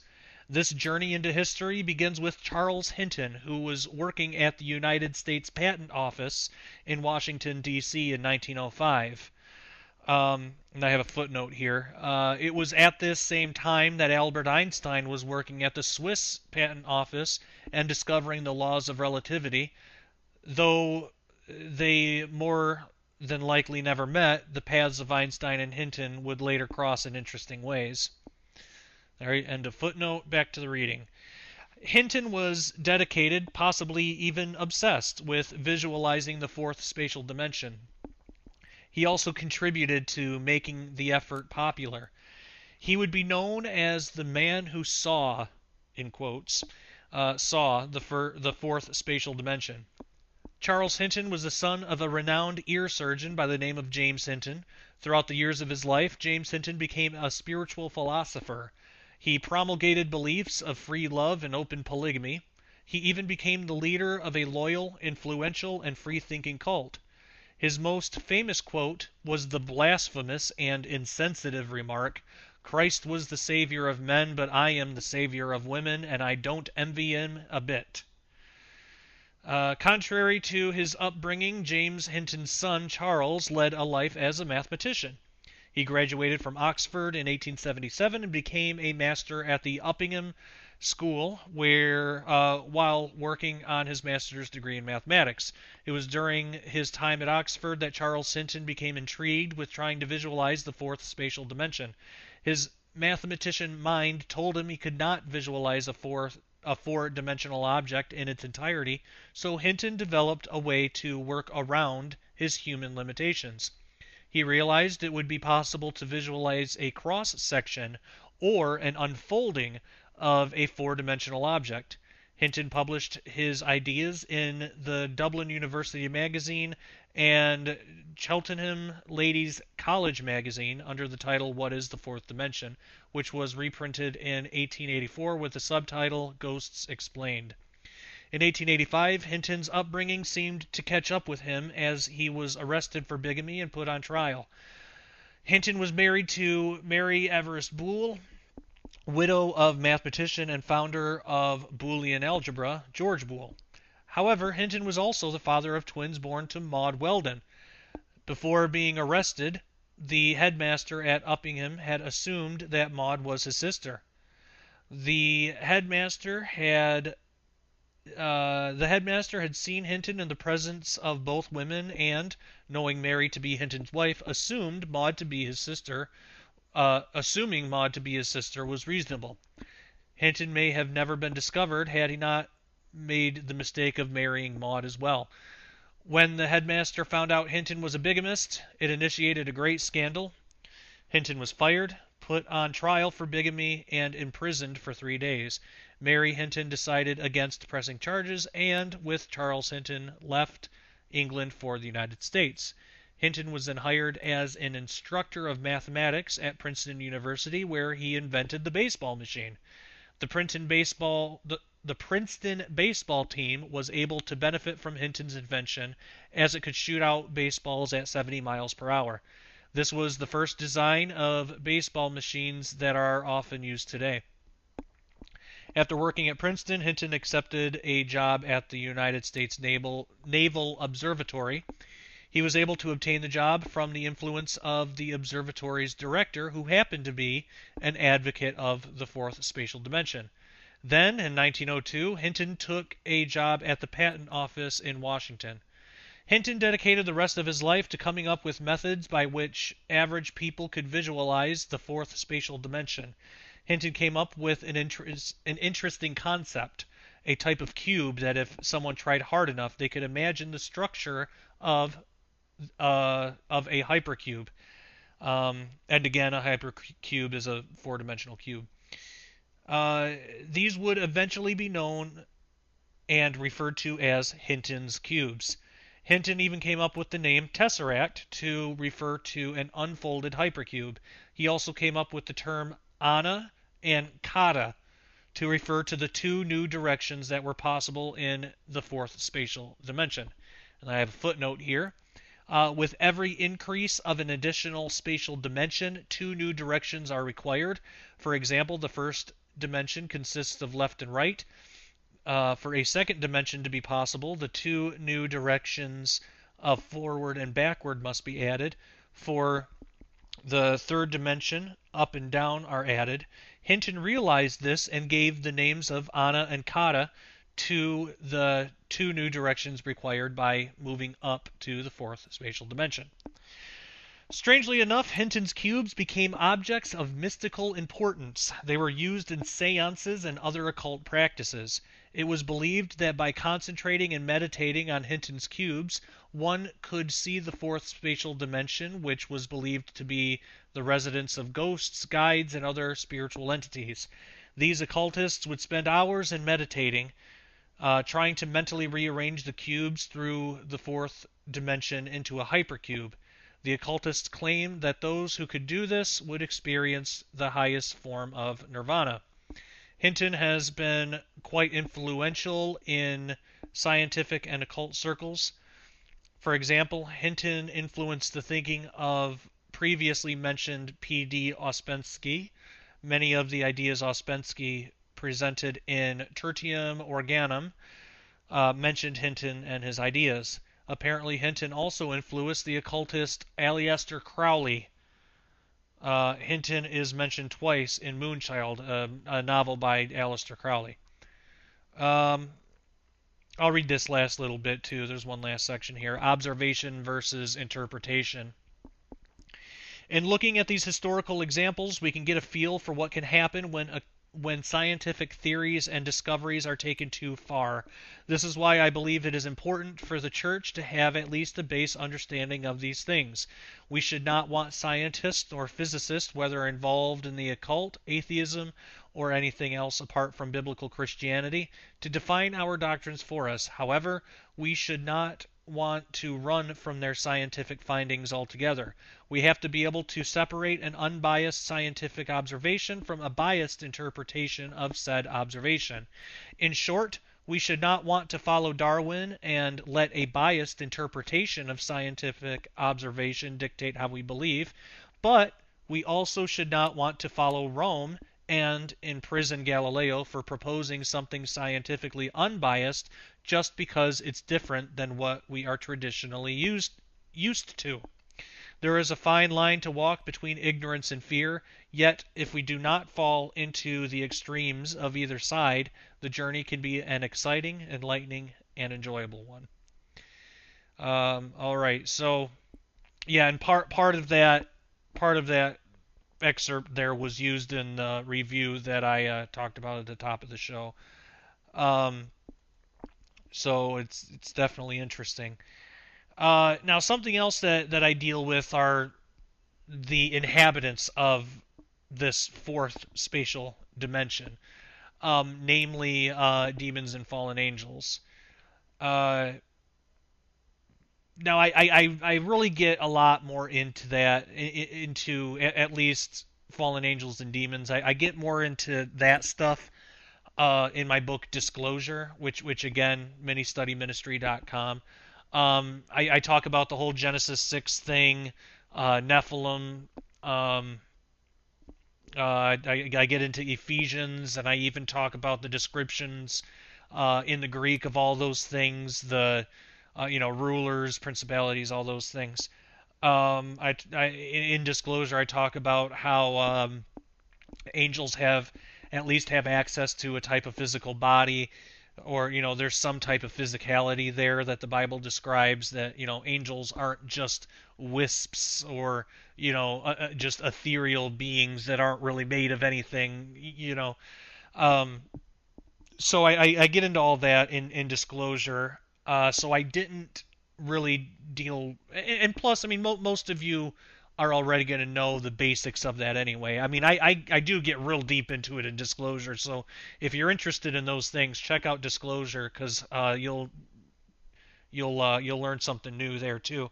But so I do just get I just do the absolute bare bones basics of that idea to lead into this idea of who actually inhabits this fourth spatial dimension. Now, I believe that it's important because it does tie into the UFO phenomenon, and this is how. When we talked about, we mentioned earlier what a three-dimensional object passing through a two-dimensional universe would look like, and we talked about what a four-dimensional object would look like as it passed through a three-dimensional space. Uh, it would appear solid. It would look like a solid thing, but it would shrink and grow in size, and depending on the four-dimensional shape of it would appear in two places at once, just as your fingers would go through flatland. It's still you, but you to a flatlander would be appearing at two places at once. Um, so this a four-dimensional object, depending on the four-dimensional shape of it could appear in two places at once. It could disappear and appear and change shape and morph, and do all these, change colors, do all these strange things. And what do we see in many of the documented UFO experiences that people have described? A lot of these UFOs seem to exhibit those behaviors. Now, something that is just purely made of, you know, three-dimensional materials isn't going to be, solid materials, isn't going to be able to do that. That's something with extra dimensional properties. Um, so there is this commonly held belief within the church that fallen angels and demons are responsible for the so-called UFO phenomena of our day, and I agree with that. Obviously, anybody that listens to my show or knows anything about me, that's that's an obvious thing. Um, but it's always interesting how the UFO community outside of the church, how they tend to sort of ignore the interdimensional capabilities of these craft, and how something like that would be possible. I actually think that there are grounds it can be used as an apologetic tool. Um, now, let me see where I am in my notes here. um, when we look at Christians and non-Christians as a whole, it would seem that the majority believe UFOs are caused by something physical, like extraterrestrial life. I mean, there's even a lot of Christians that believe that. Most that's why us in the fringe Christian community, we're not called fringe Christian for nothing.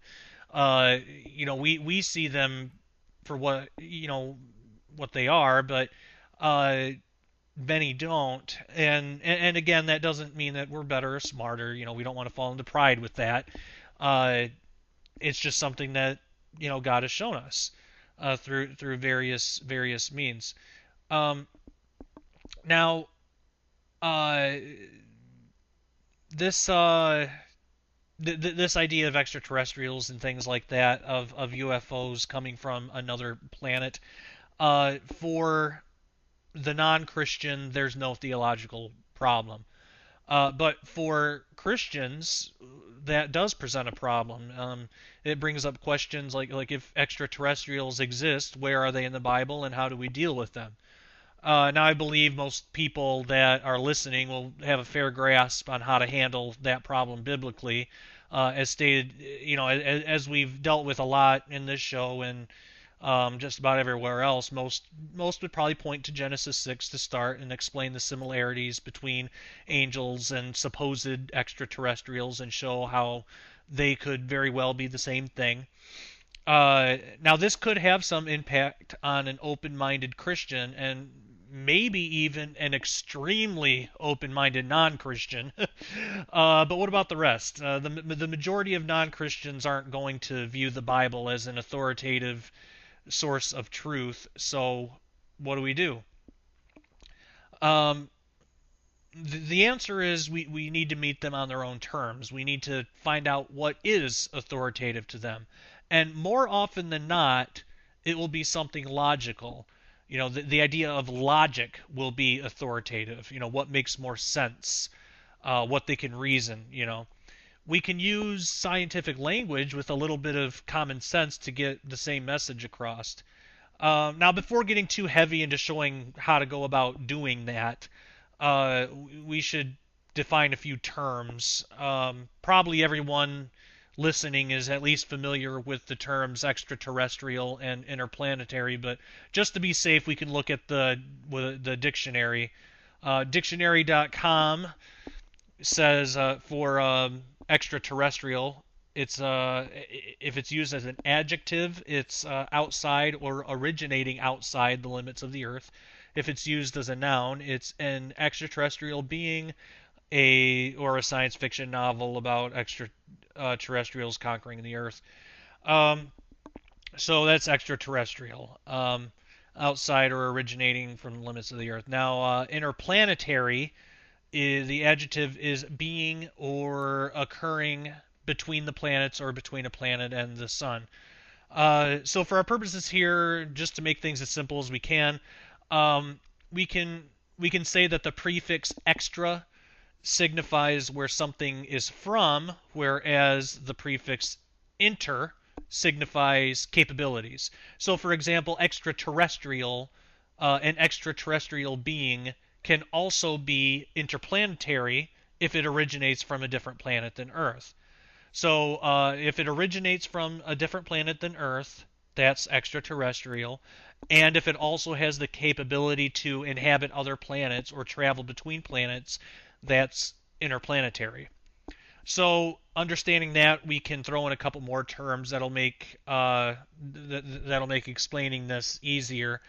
The first term is extra-dimensional, which would refer to something that originates from a different spatial dimension than the three that we currently occupy.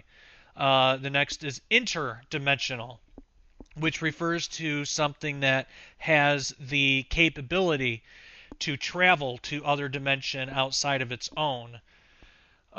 So we could call extraterrestrials ETs, and we could call extra-dimensionals EDs. I'll just say extraterrestrial or extra-dimensional because ET and ED kind of sound similar when spoken. So But the majority consensus concerning UFOs and the beings that pilot them is, if they exist at all, they are most likely extraterrestrial with interplanetary capabilities. So what we want to be able to do is show that UFOs and their pilots are actually extra-dimensionals, or they are extra-dimensional in nature. They are from a higher spatial dimension, not from another planet. If we can show that, then we can build a stronger case toward the idea that these beings are more likely fallen angels, because then we just have to show that higher dimension and the spirit world are essentially they're synonymous. They're the same thing. So there's a couple different ways to go about this. The easiest way is by explaining the barrier of the speed of light. For example, the majority will find it easier to assume that supposed extraterrestrials would most likely originate from a different star system rather than our own star system. So if that assumption is true, then extraterrestrials would still have to abide by the same cosmic speed limit put forth by Einstein. They should not be able to travel faster than the speed of light. Now, this being the case, if extraterrestrials are from many light years away, they would have to travel immense speeds for impossible lengths of time just to get here. The energy for this would be astronomical, and even then, the trip could take hundreds or thousands or even millions of years. After explaining this, a little common sense can be implemented.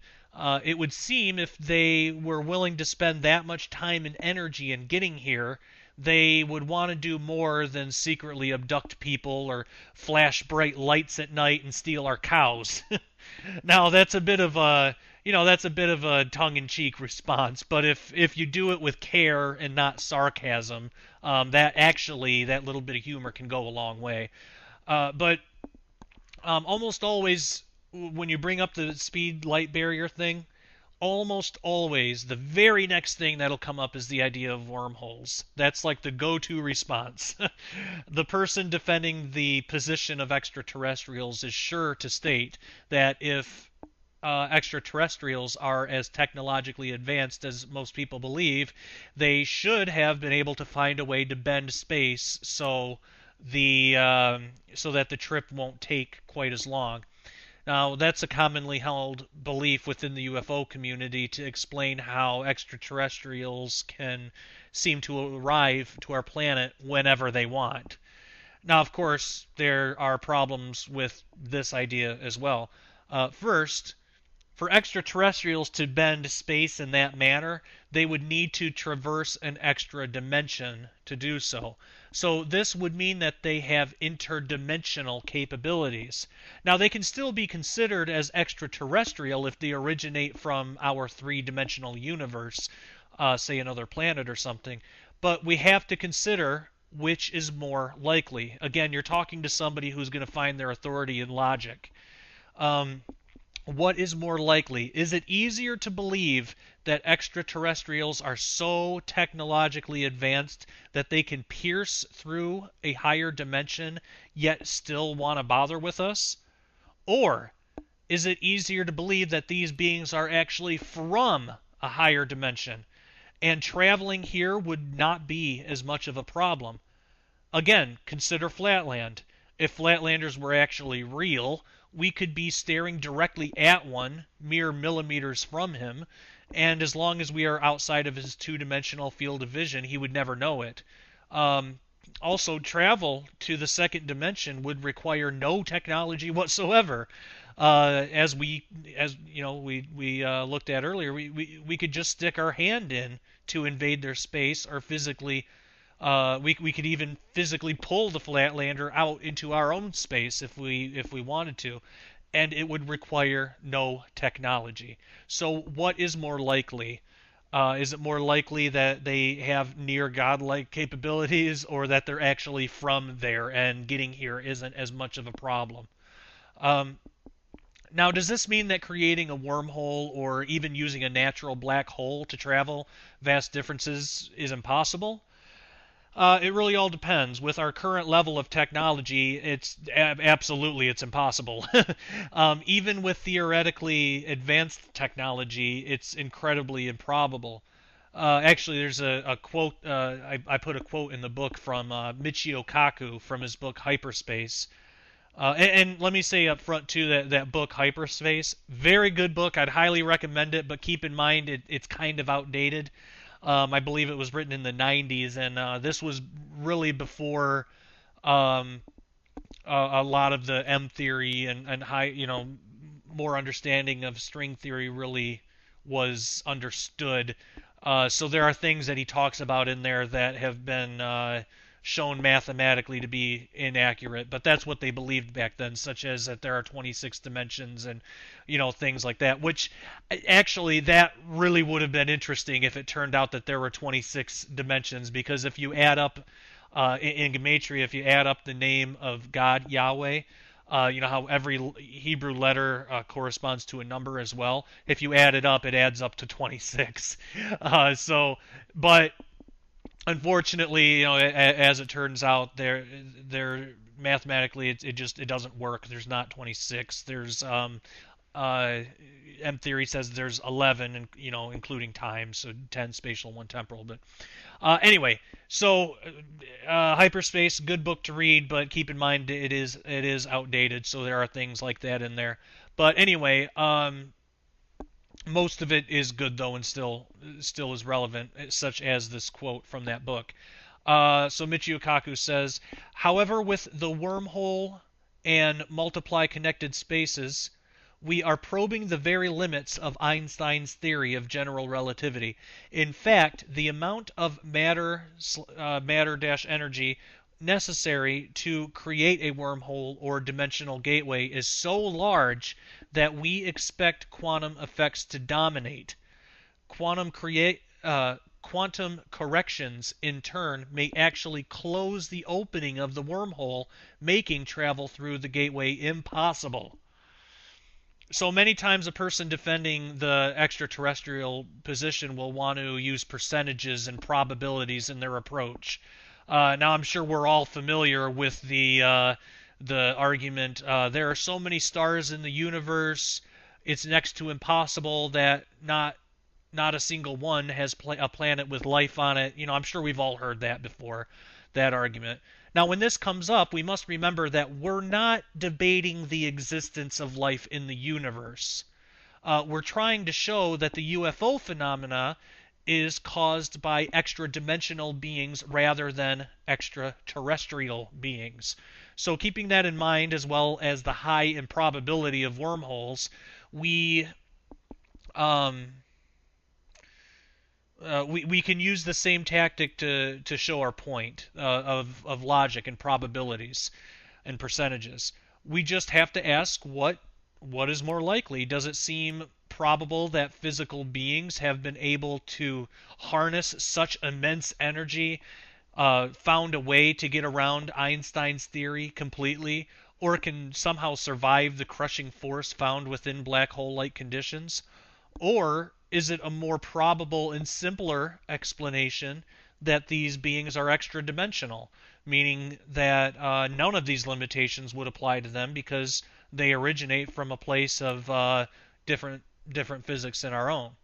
It's the whole Occam's razor thing. What's the easiest explanation? Now, a person can't have it both ways. Either they have to admit the probability of what you propose is much higher, or they have to admit probabilities shouldn't factor at all. Either way, they're destroying their own argument.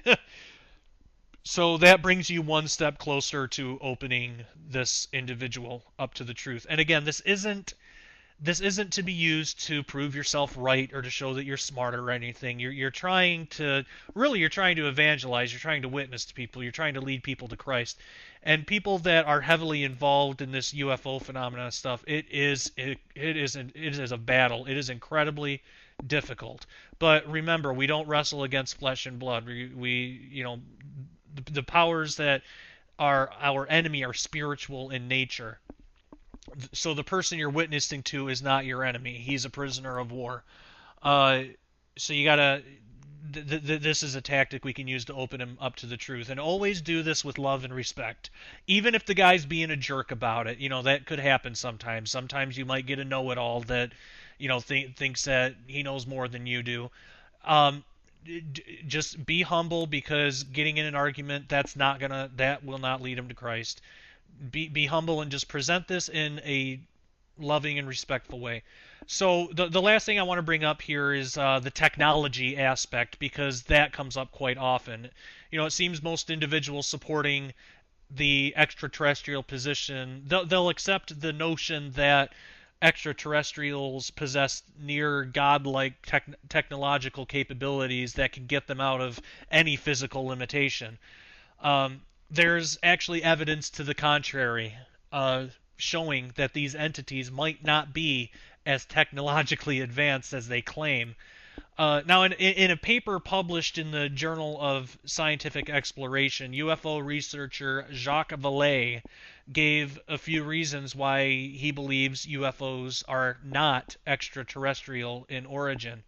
Now, in writing this, Jacques Vallée was coming from a secular worldview. He was not proposing anything from a Christian perspective. As far as I know, he's not even a Christian at all. I don't even think he believes in God. I don't know, but he's not. He's never claimed, as far as I know, he's never claimed to be a Christian or anything like that.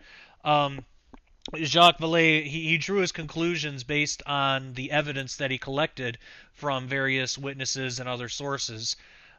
He did not have what some would call a Christian agenda. So the entire paper is really fascinating, and it's really spectacular given that the end result goes against the grain of the mainstream view. Vallée makes mention of 5 very good reasons against the idea that UFOs are extraterrestrial in nature. I'll only mention a couple here because even though this is going to be a two-parter, it's looking like, because we're right at about 2 hours, but we don't have a whole lot of time. So, and there's other things that I want to get to. So I'll just mention a couple here. One of the strongest points that Vallée makes is that of the aliens' physiology. They generally appear humanoid. That means, they have a head, body, 2 arms, 2 legs. They're bilaterally symmetrical, meaning, one side is the same as the other. Vallée suggests that the fact something like this would happen under the current understanding of Darwinian evolution should stretch our understanding of biology past the limits. In other words, given all of the factors that Vallée lays out, it would be next to impossible for something so similar to evolve on a different planet than our own. Now, if we consider this logically, he has a point.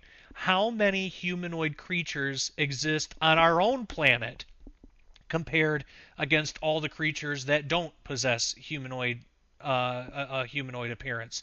We have humans and monkeys and things, but think about insects, even all the different insects we have, birds, all the animals. They're the humanoid figure. It's basically just monkeys and humans. That shape. It's not common even on our own planet. So what are the chances? It's okay to talk about evolution. We as Christians don't believe, or most of us anyway, don't believe in evolution. But you don't have to get into that argument just yet with them. When you're talking about this, you can bring up evolution because chances are they're going to believe in it, and that's okay for now. But because you don't want to have the conversation switch gears into the whole evolution thing. You want to stay on track. And if they ask, well, you're a Christian, do you believe in evolution? You can say, no, but, we can talk about that later. But the important thing is that the person you're talking to, if they're an extraterrestrial enthusiast, chances are they do believe in evolution. So, you can bring that up. How logical is it that on a whole entirely different planet that humanoid shape is going to evolve and be the dominant species, at least dominant enough to be able to travel here and do all those things? Because most of the time people report seeing, the Greys. That's a popular one, or sometimes reptilians. So you can bring that up. And again, it comes down to probability, and Vallée poses that the chances are astronomical at best. Now, another point that Jacques Vallée brings up is that of abduction reports. He shows how a majority of abductees, they claim to have intrusive medical procedures done on them by aliens while aboard a UFO. Now, these medical procedures are usually incredibly painful, even to the point of leaving physical abrasions the next day. Many times, the abductee's memory will be wiped clean, but it has been shown that through hypnosis, some of these memories can be retrieved.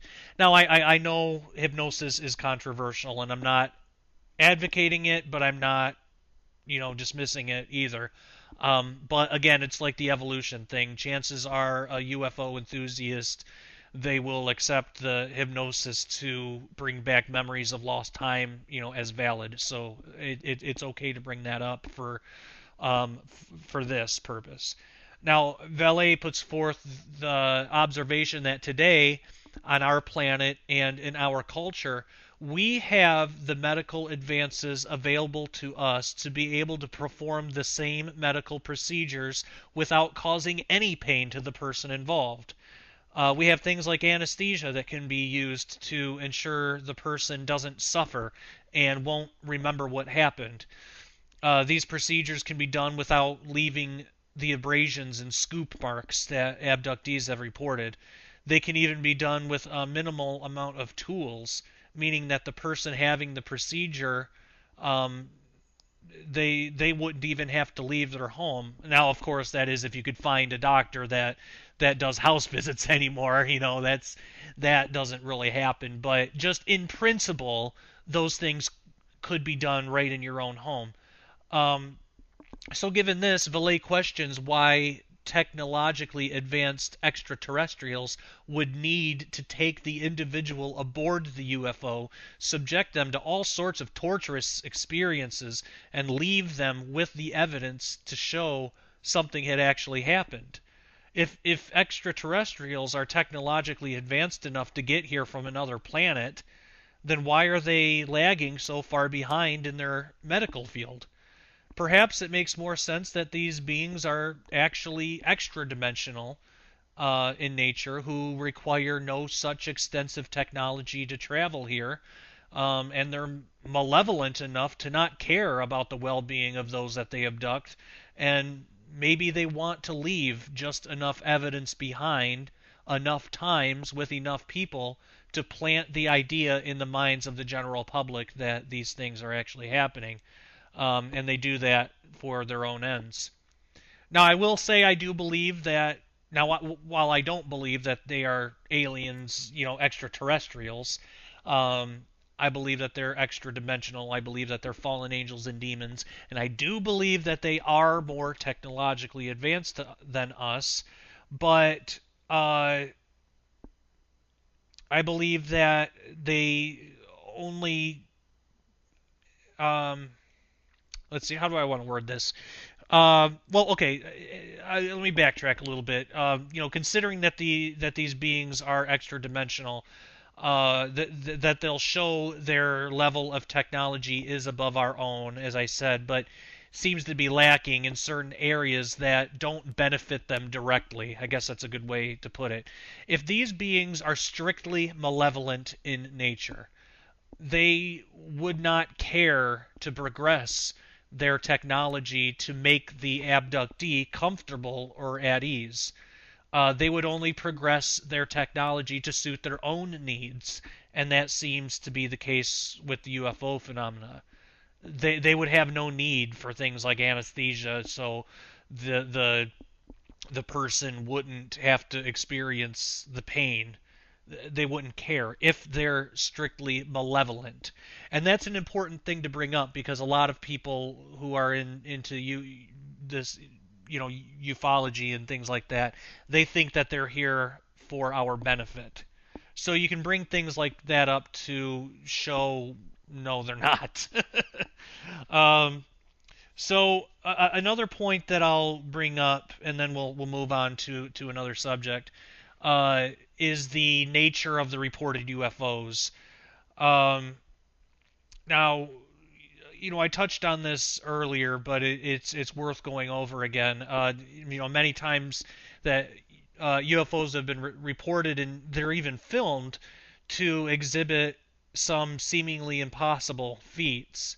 Um, Now, I actually started a thing called mini study speed studies, which are going to be they're just short videos, basically just me, just a talking head video of just current events or popular topics or whatever. The first one that I did was just recent, and it's is ISIS fulfilling prophecy? The Islamic group ISIS, are they fulfilling Bible prophecy? And I get into Daniel 8 and talk a little bit about that. It's real short, it's only about 18 minutes long. So, but I started doing. Uh, Excuse me. Oh, okay. I thought we had a little recording problem there. But anyway, if everything goes to plan, I'm going to be doing a second one on the interdimensional properties or capabilities of UFOs. So that's why it's important to kind of we can go over this again. They have even been filmed. Now I'm not saying all YouTube videos out there are real. Sometimes it's just some mylar balloons that are tied together, and when they're filmed up high, it does look like this morphing thing. But some of them have little clues to show that it's not fake like that. Like one of them that I saw, the first time I saw it, I thought that it was probably just the mylar balloon thing. But the more I looked at it, I realized that this thing had a light source, and the light source moved with the object, so it wasn't just a reflection of the sun on the balloons. There was a light source emanating from this thing. When I saw it like that, it was like, oh wow, this thing really is morphing and everything. So it was changing shape, but these UFOs are able to do this. Some of them at least. They sometimes they split apart, they come back together again. They appear like they're at two places at once. And again, think back to Flatland. What would it look like if three-dimensional being traversed two-dimensional space? To the Flatlander, it would appear as a line or shape. Was changing in color, changing shape, changing size. So the three-dimensional object would appear and disappear, be in more than one place at one time, and seem to break every law of two-dimensional physics.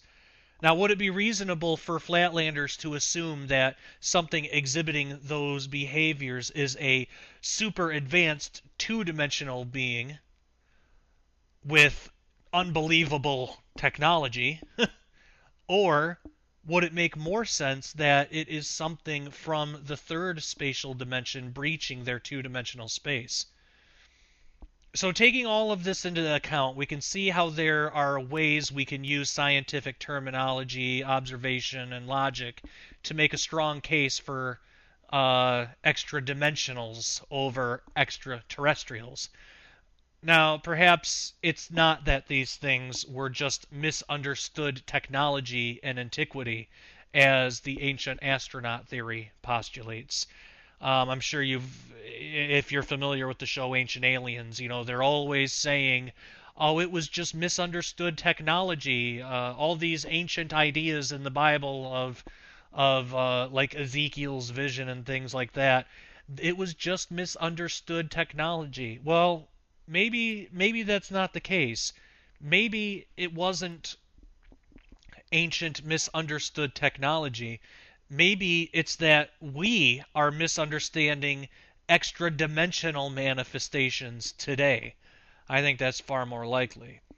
Now, after showing all of this to this individual that you're trying to possibly witness to, or at least show that UFOs and their pilots are extra dimensional, far more likely extra dimensional in nature rather than from another planet. After showing all of that, it's just a matter of explaining how these manifestations were talked about in the ancient texts of the Bible.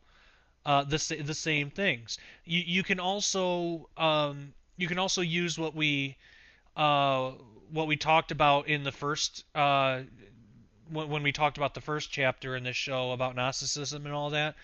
You can use what you learned there to explain why it seems these supposed extraterrestrials always preach New Age theology. Uh, just read some of the witness supports. That's the stuff that they're teaching people. Now, quite simply, it's because that they are the same beings who originally perpetrated those teachings ages ago. They started Gnosticism. They started the ancient pre-flood or post-flood religions of Nimrod and Babylon, and even pre-flood beliefs. They started all that. They're the same exact beings. So an individual who's heavily invested in the extraterrestrial hypothesis, most likely they're not going to be convinced after one conversation, but that might be enough to at least plant a seed. So if you ever come across somebody like that, that would be my suggestion. I know that was kind of took a big chunk out of the show, but it's really important, and I get more into that in the books. So that is something that I deal with in the book, is how to reconcile that. So we talked about all that. Now we talked about the fourth spatial dimension a little bit. We kind of touched on that. Now there are ideas in physics of dimensions that are higher than the fourth. So in modern physics, we could look at the theoretical dimensions above the fourth spatial dimension. Now, while I maintain that at least the fourth spatial dimension is synonymous with the spiritual world, meaning the world that demons and fallen angels inhabit because they fell from heaven and all that, I believe that that's biblical fact and can be supported with the Bible, but I'm not entirely sure about saying the same for the rest, the higher dimensions. I do believe in them, but it's harder to pull that out. It's easier to show a fourth spatial dimension in the Bible. I mean, there are even places, say in like Ephesians, that talk about four dimensions. But trying to use the Bible to say show a fifth spatial, it's a little harder with higher dimensions. So I still believe it, as a fact, but there are minor clues throughout the Bible that could be indirectly pointing to higher dimensions above the fourth spatial. But saying so would be highly speculative at best. It's my position that while these topics are certainly interesting, they could prove to be true in the future. It's the best we can do for now is allow our imaginations to wander and ponder the great what-if questions, while keeping in mind that there is no absolute proof, scientific nor biblical, to substantiate nor debunk these theoretical answers. So that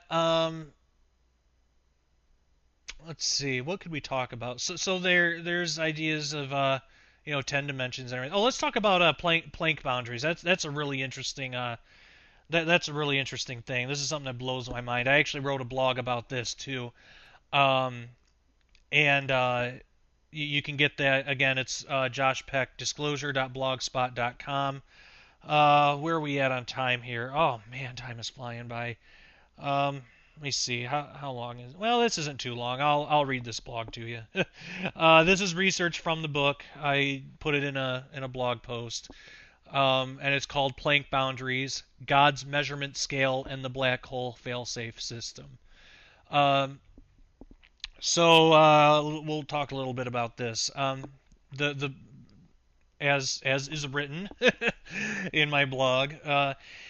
Is there a set scale of measurement found in nature? Imagine if God had a cosmic tape measure he used in creating the universe. What would it look like? Strangely enough, there might be an answer to these questions and more found in the study of Planck boundaries. Planck boundaries come up time and again in various attempts to describe some of the strange properties higher spatial dimensions might have.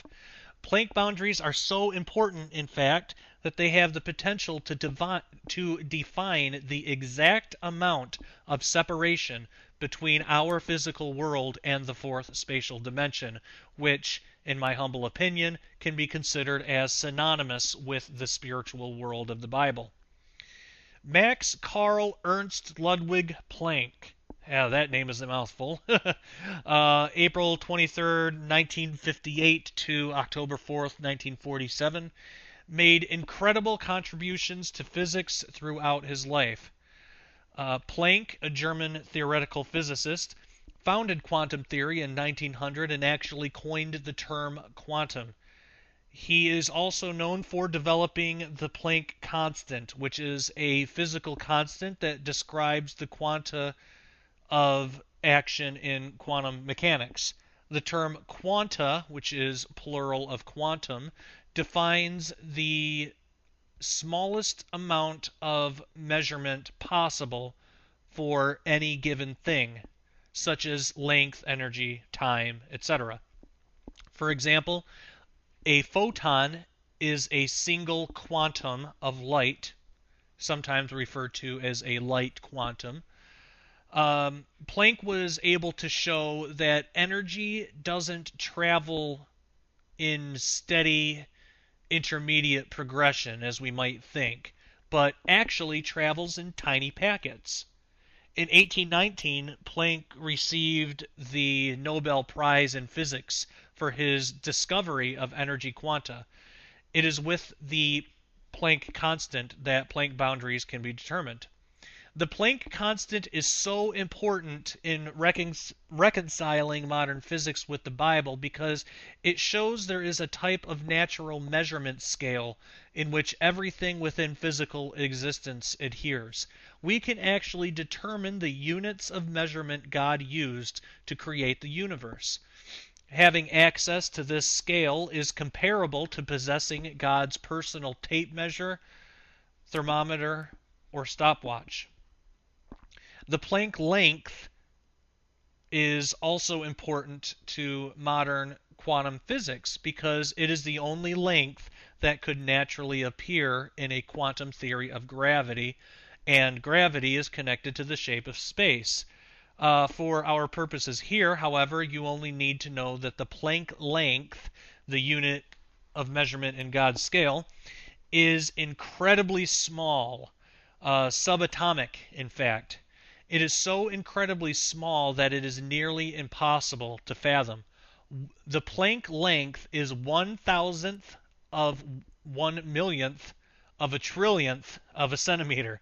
This is usually represented as the measurement notation 10 to the minus 33rd centimeter, which is about 24 orders of magnitude smaller than an atom and 19 orders of magnitude smaller than a proton. So to define some of the terms used above, 10 to the negative 33rd power is an expression of scientific notation, which is an easier way to express extremely cumbersome numbers. When a power of 10 has a negative exponent, it indicates a decimal number, or number of zeros with a decimal point. Therefore, 10 to the negative 33 is the number 0.00. Okay, I'm not going to. It's 33. It's point and then 33 zeros with a 1 at the end. I wrote it. I actually wrote it out in the blog so you could see it, but I'm not gonna 0, 0, 0, 0. You know, I'm not gonna do that to you. All right. A number with a positive exponent indicates how many zeros come after the 1. For example, 10 to the 33 power is the same thing, just a shorter way of writing the number. And again, it's 1 with 33 zeros after it. An order of magnitude is a factor of 10. So 24 orders of magnitude is a 1 with 24 zeros after it, um, or 1 trillion trillion, or 10 to the 24. Again, the number 1 with 24 zeros after it. Okay, so this whole Planck length thing. In order to put this into perspective, consider this example from Wikipedia. The size of the Planck length can be visualized as follows. If a particle or dot about 0.1 millimeter in size, which is at or near the smallest the unaided human eye can see, were magnified in size to be as large as the observable universe, then inside that universe size dot, the Planck length would be roughly the size of an actual 0.1 millimeter dot.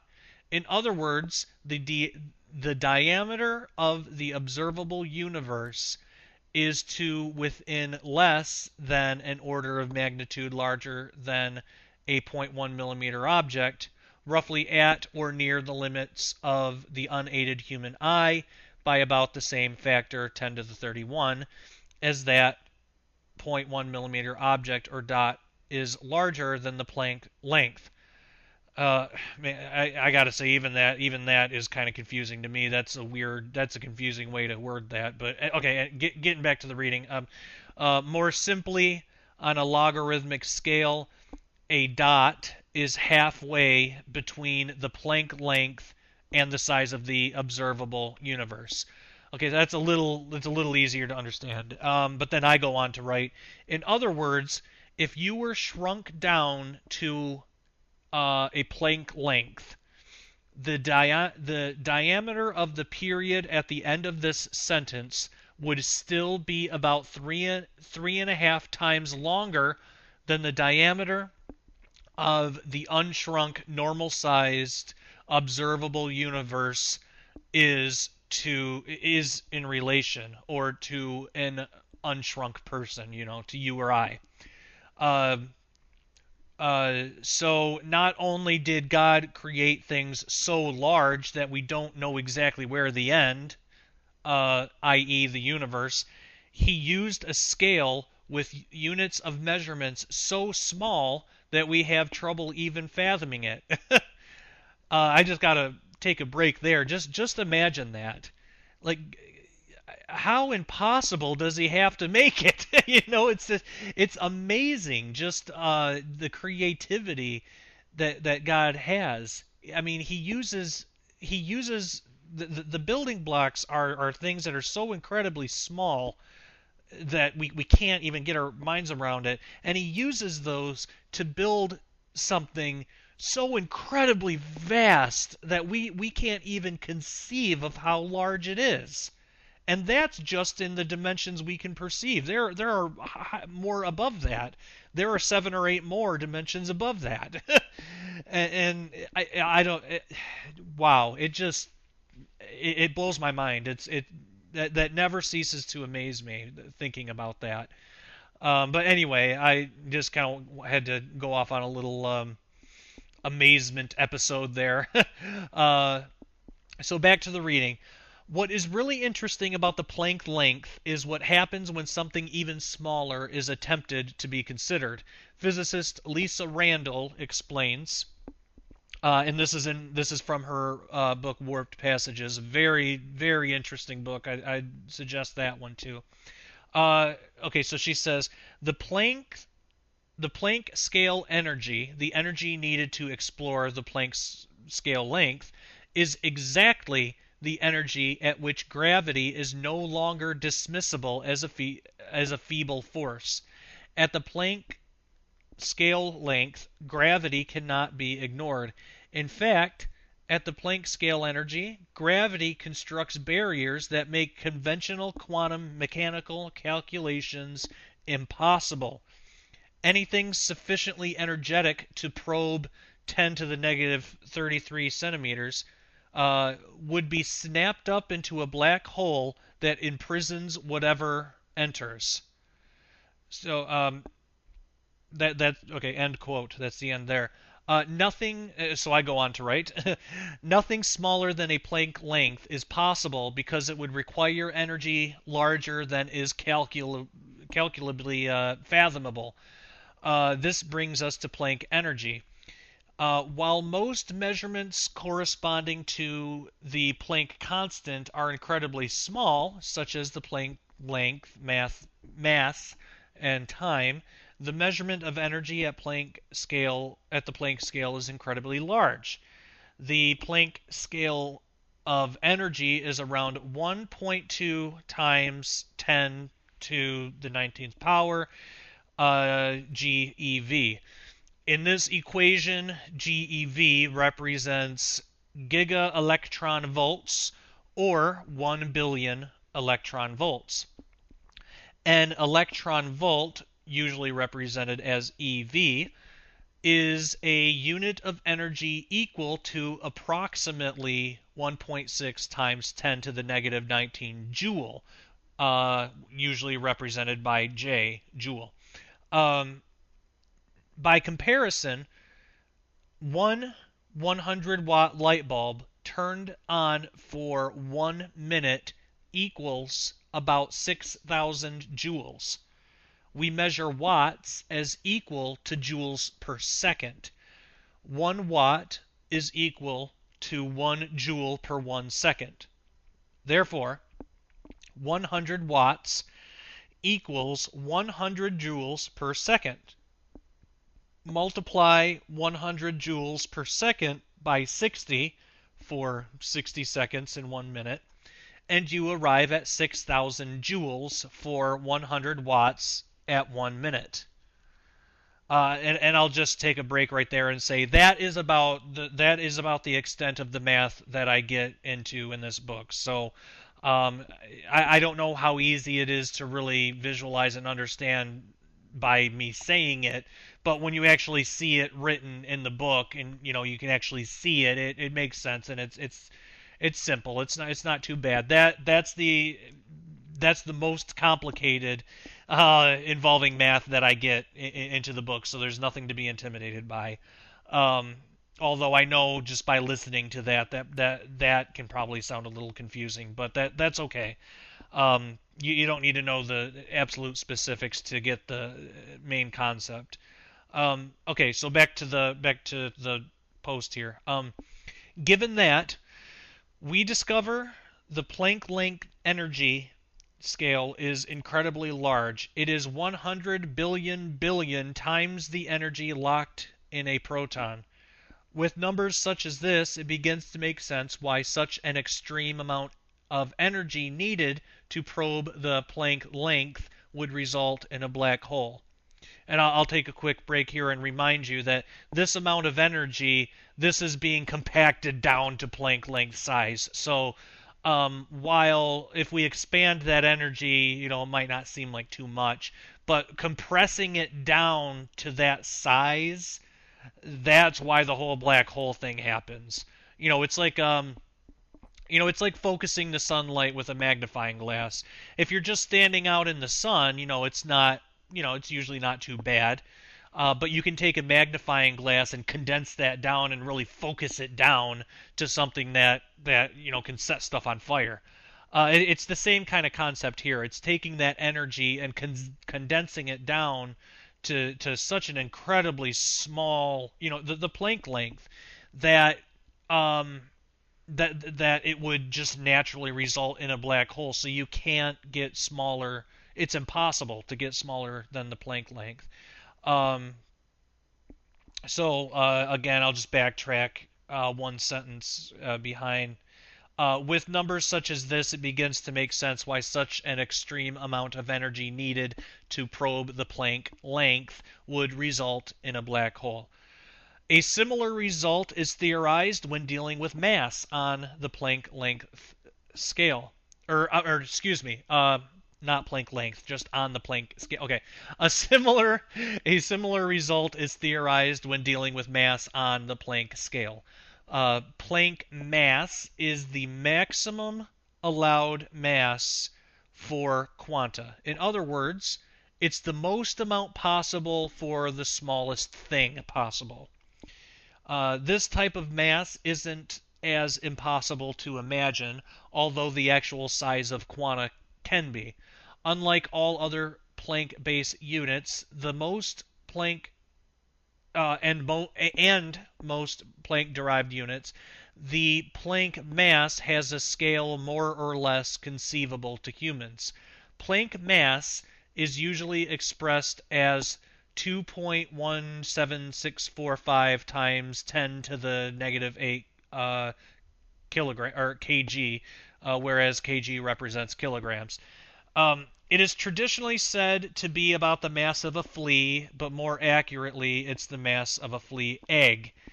And again, keep in mind that while that mass, we can conceive of that, it's taking that mass and condensing it down, compressing it down to the size of a quantum level. So that's a lot of mass for that small amount.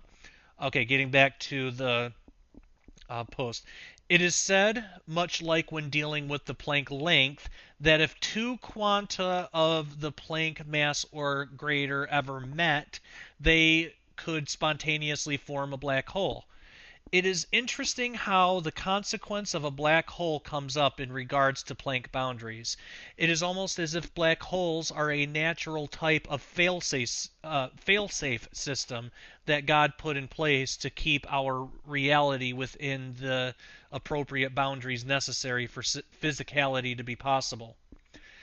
That brings us to the last Planck measurement we will look at in this post, that of time. Planck time is measured as the time required for light to travel a distance of 1 Planck length within a vacuum. This is the absolute shortest amount of time that is possible. It equates out to be 5.3912 times 10 to the negative 44th power s, whereas s represents seconds.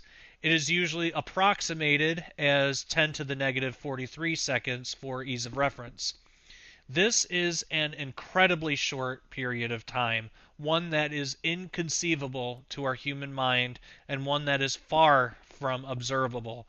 To put this in perspective, as of May 2010, the smallest time interval ever directly measured is 12 attoseconds, or 1.2 times 10 to the negative 17 seconds, which equals out to be 3.7 times 10 to the 26th power Planck times.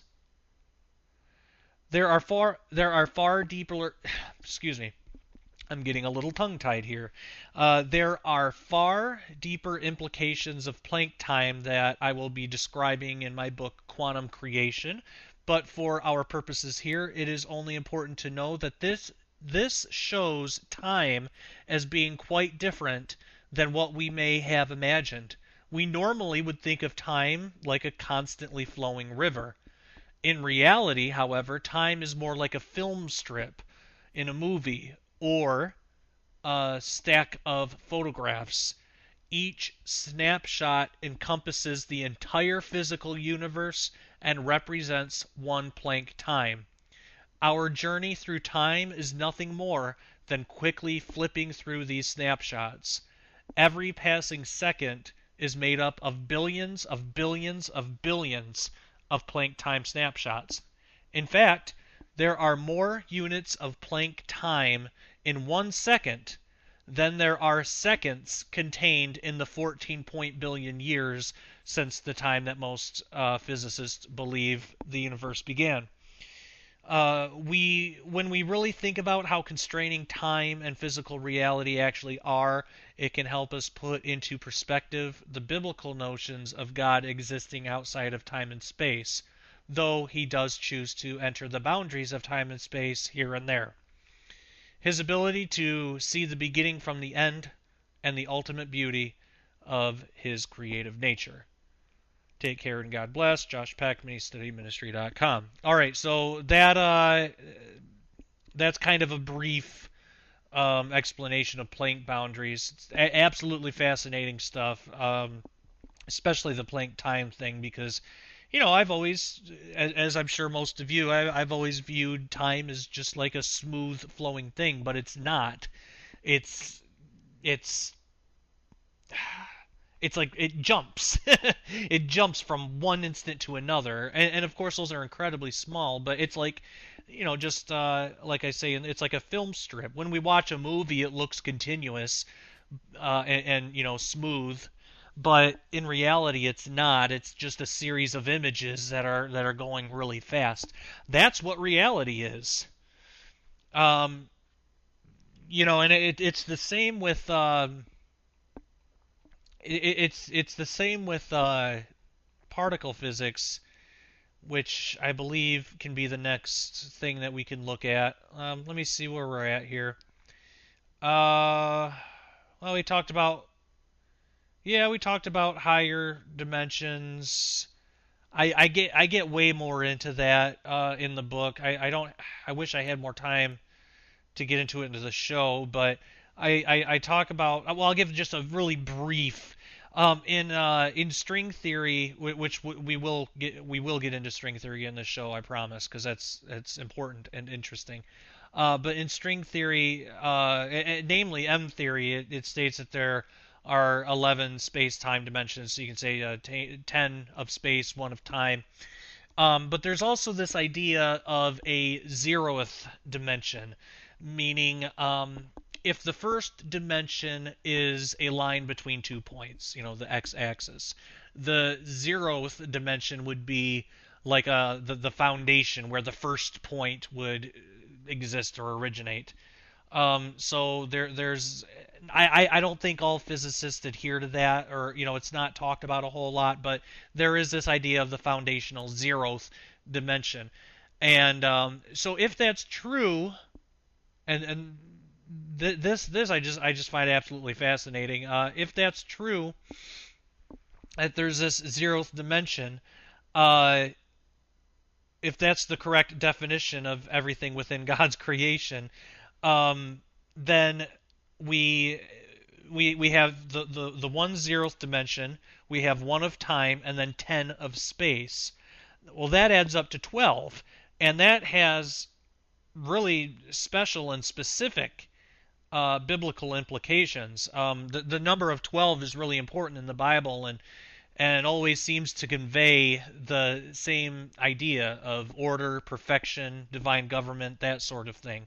I mean, it would make perfect sense biblically if there are actually 12, if we count time and the foundational zeroth dimension. And I give a lot of examples in the book of why 12 is so important in the Bible. I really get heavily into that. I'm not going to here because there's other things we have to look at. We don't have a whole lot of time, so you'll just have to get the book. um, so that can bring us into particle physics. Now, just as a movie is, uh, we looked at the movie as an analogy for time. That a movie is a series of pictures, basically. Well, you can think of a TV screen and how the image is made up of pixels. It's to to our unaided eye, if we're just looking at the TV, it looks like just a smooth, solid, it's just an image. We don't really see like the individual dots that make up that image. I remember thinking when I first, when I was a kid and I first understood what pixels on a TV were. I remember actually thinking, there's got to be a better way of doing that. Like why does it have to be points of light? Because, to get clearer definition, they're just going to make smaller and smaller points of light. Why don't they just make a solid image somehow? Um, I was a child when I thought that, so I didn't have any understanding of particle physics. But as it turns out, that's how reality is. Everything is made up of tiny points like that. Uh, Pixels on a television is a perfect example of how reality actually is. um, Everything we look at, it's tiny, tiny points that make up matter. And what makes up those tiny points actually gets into string theory, which we'll get a little bit into a little later. But I put some information on particle physics in the book, and I don't do it laboriously, or it's not anything that's going to be boring, or like you're back at school or anything like that.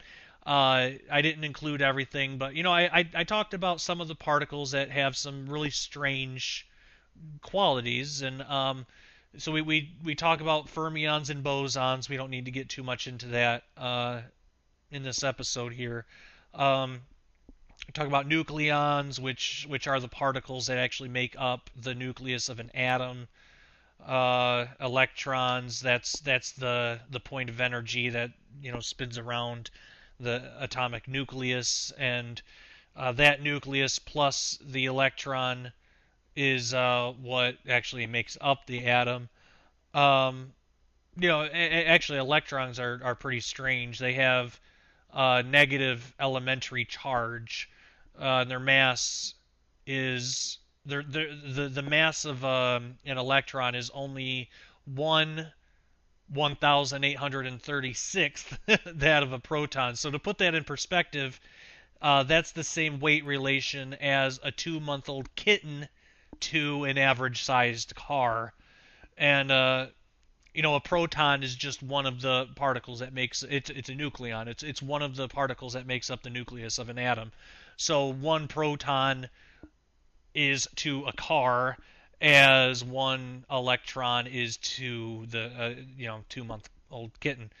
Um, so that's interesting, and as it turns out, electrons were once recognized as an elementary particle uh, because it had no known substructure.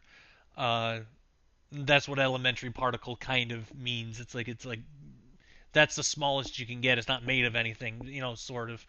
But actually, as it turns out, as early as 1980, it was thought that the electron could be made of three different components, and these components were theorized as being a spin-on, which provides spin, an orbiton, providing the orbit, and a holon, which carries the electric charge. In 1996, physicists seemed to split the electron into a holon and spin-on. Then, in 2012, Swiss and German researchers observed a split of the electron into a spin-on and orbitron. So even the electron is made up of those three things, and that's kind of interesting. So now, what I really want to talk about are photons, because this is actually this is this is phenomenal. Um, and actually, I'll read another. I'll read another. Well, let's see. Do I want to go from the book or do I want to go from the blog again? Because I did write a blog about this too. Let me see which is shorter, because I don't want to take up too much time. Um, it's looking like the blog. Yeah, the blog post is a little bit shorter. Um, we'll go with the blog post. If you want more information, you'll just have to get the book, and there is more information, but this will be enough to whet your appetite. This is phenomenal. I think this is one of the coolest things in the world, and it's a real mind bender. But it's one of those things that can also add to an appreciation just of the majesty of God um, and His creation. Now, um, okay, so the blog post is it's called God's Representative Creation: The Timeless Reality of Photons. And a thing that I get into in the book and talk about here is that God embeds Himself, or at least examples of Himself in His own creation. Kind of like how a painter will sign his own portrait, that kind of stuff. Well, God puts His own attributes in His creation, and this is an example of that. But uh, to read the post. Photons come in a form we are all familiar with, that of light. We encounter photons every day of our lives, yet many times we are unaware of the miraculous beauty that surrounds this astonishing creation. While light is made of particles called photons, experiments also show beyond question that light is a wave. Light is so strange, in fact, it has been theorized that light is actually a vibration from the fourth spatial dimension. This theory is especially intriguing when we consider the account of creation in the book of Genesis. We read, "And God said, Let there be light, and there was light, and God saw the light, that it was good, and God divided the light from the darkness." That is Genesis 1, 3 through 4, King James Version. It is possible this account is describing the moment photons came into physical existence. Sometimes it is interpreted as saying the light that came forth was the light of God, and in principle that's true, in the sense that everything in existence comes from God. Yet, notice it says, "and there was light," implying that there was not light beforehand. Thus, this is most likely describing the light of our physical universe that comes in the form of photons, not necessarily the holy and eternal light emanating from God. To further support this idea, notice it says, "and God saw the light," also implying that there was not light for him to see beforehand. Clearly, all throughout the Bible, God is described as being radiant and full of light, yet this is not the same light being described here in Genesis. The light that is being described here is the physical light that was created by God. In essence, it is our normal, everyday physical light created from the holy light of God himself. It is a physical representation of an attribute of God. Therefore, the idea that light is a vibration from a higher dimension might actually be accurate and, strangely enough, might be able to be supported using the Bible. There is another extremely interesting quality of photons that not only exemplifies God's eternal nature and omnipotence, but also, in my humble opinion, shows a bit of his sense of humor. Einstein's relativity, a topic I will get into further detail in my book Quantum Creation, shows that as you increase your speed, time actually slows down for you as compared to anyone else who isn't moving.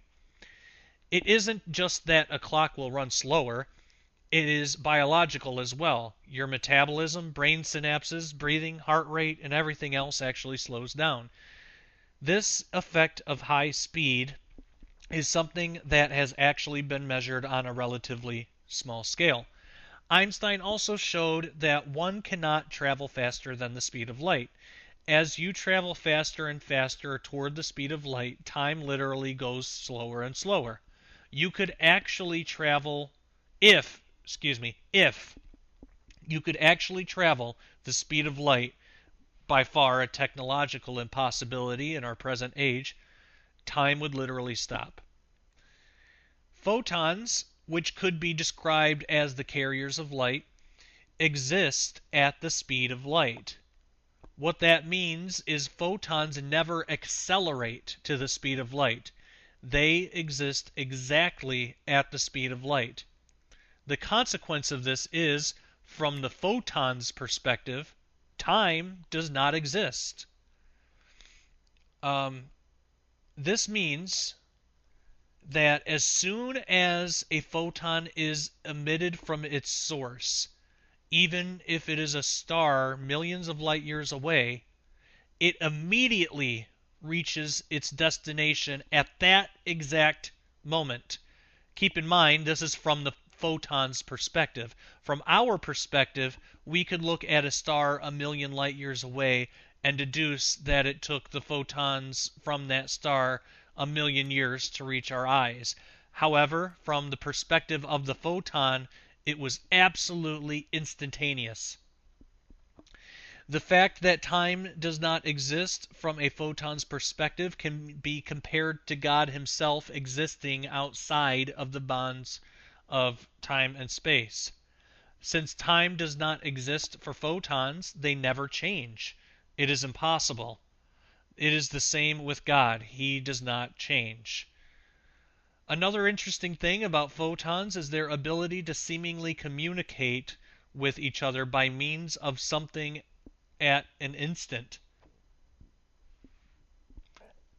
Einstein called this spooky action at a distance, yet we might recognize it today as quantum entanglement. Somehow, by means that are not yet understood, photons seem to be able to communicate vast distances at faster than light speeds. This, of course, would seem to be theoretically impossible.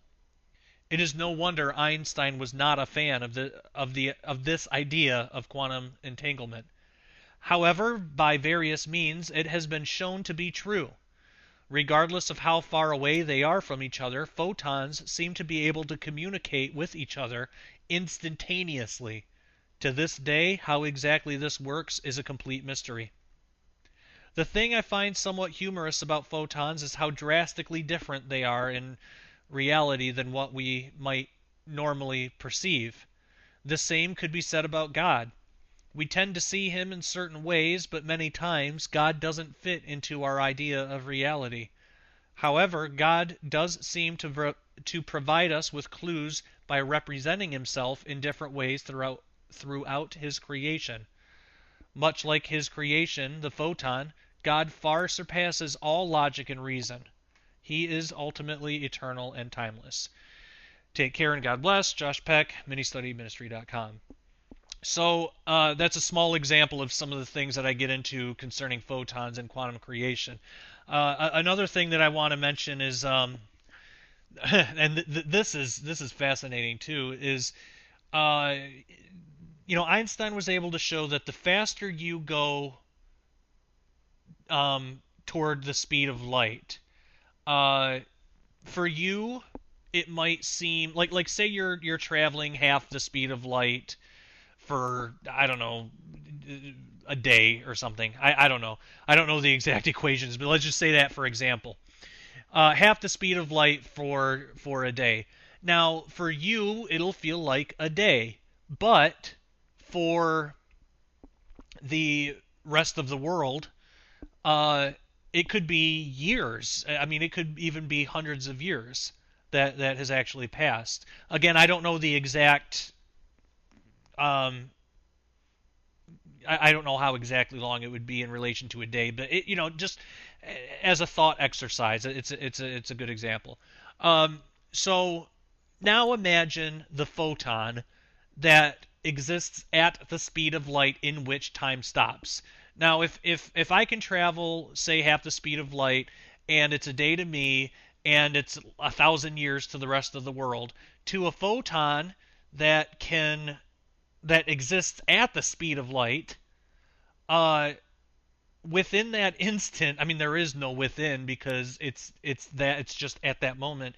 From the photon's perspective, everything from the beginning of time to the end would occur. It's everything within time itself, from the very beginning of time, from the very instant that God spoke time into existence, till the very end of time, whenever God is going to decide that's going to be. That is within the perspective of that photon once it's emitted from its source, and that goes for every photon. That just imagine that just blows my mind.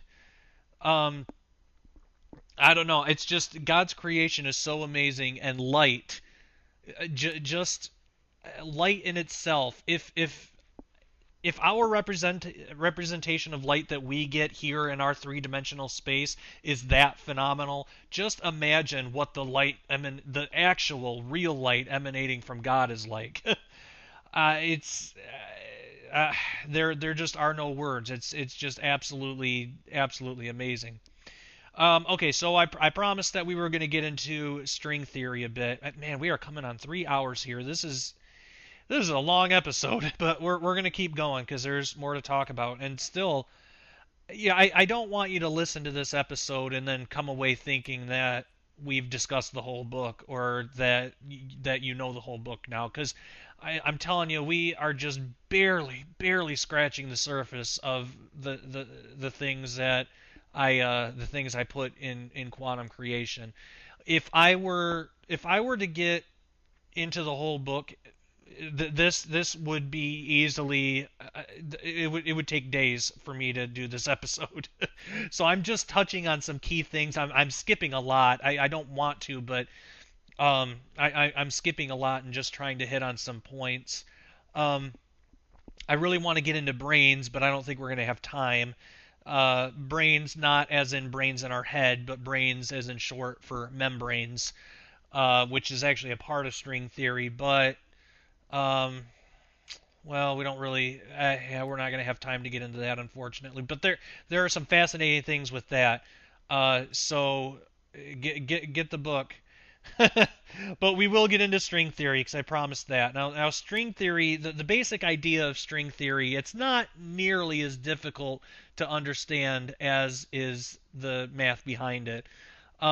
Before string theory came along, it was widely assumed that the fundamental structure of nature was comprised of point particles with no internal structure and governed by equations of quantum field theory. And I get those are big technical terms. Don't be intimidated by them. I get into it in the book. It's nothing to sweat. You'll understand it. It's fine. A lot of times, um, scientists will like to use these big fancy words to you don't be intimidated by it. Most of those things really do have easy to understand definitions, so I get into that in the book.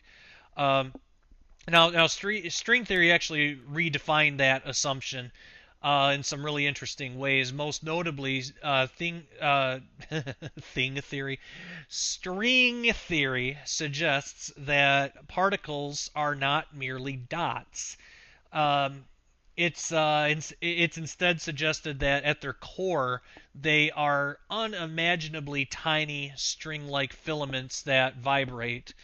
In essence, if you were to look deeply enough into any subatomic particle, you would find a string. And again, subatomic, that just means smaller than an atom. So, say an electron, for instance, or a proton or a quark or something.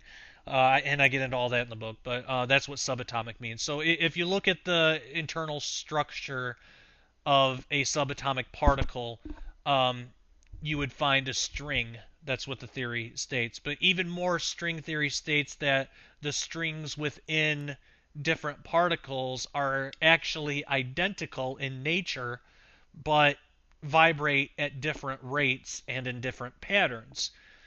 Now, the vibrations of the string is what determines what type of particle it it is to be. For example, an electron is less massive, or has less mass than a quark.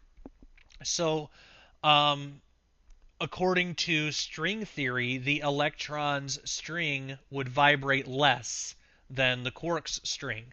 So the more massive the particle, the more that string would vibrate. So actually, it would be more accurate to say the more the string vibrates, the more massive the particle that that vibration creates will be. So, an analogy that's often used to describe this idea is that of the violin. And the violin's a great comparison because in reality it contains an extraordinary amount of notes. Now, since a violin doesn't have frets like how a guitar has, there is a variety of different vibrations that can be achieved between the musical notes in our classic scale. Um, Now, our classic music scale, only has a set number of notes. For example, you can play an A note, then you can play a B note. You can also play halfway in between those two notes to get an A sharp, or sometimes called a B flat. It's the same note, just had different name. But that's where the division ends within our classic scale of music theory.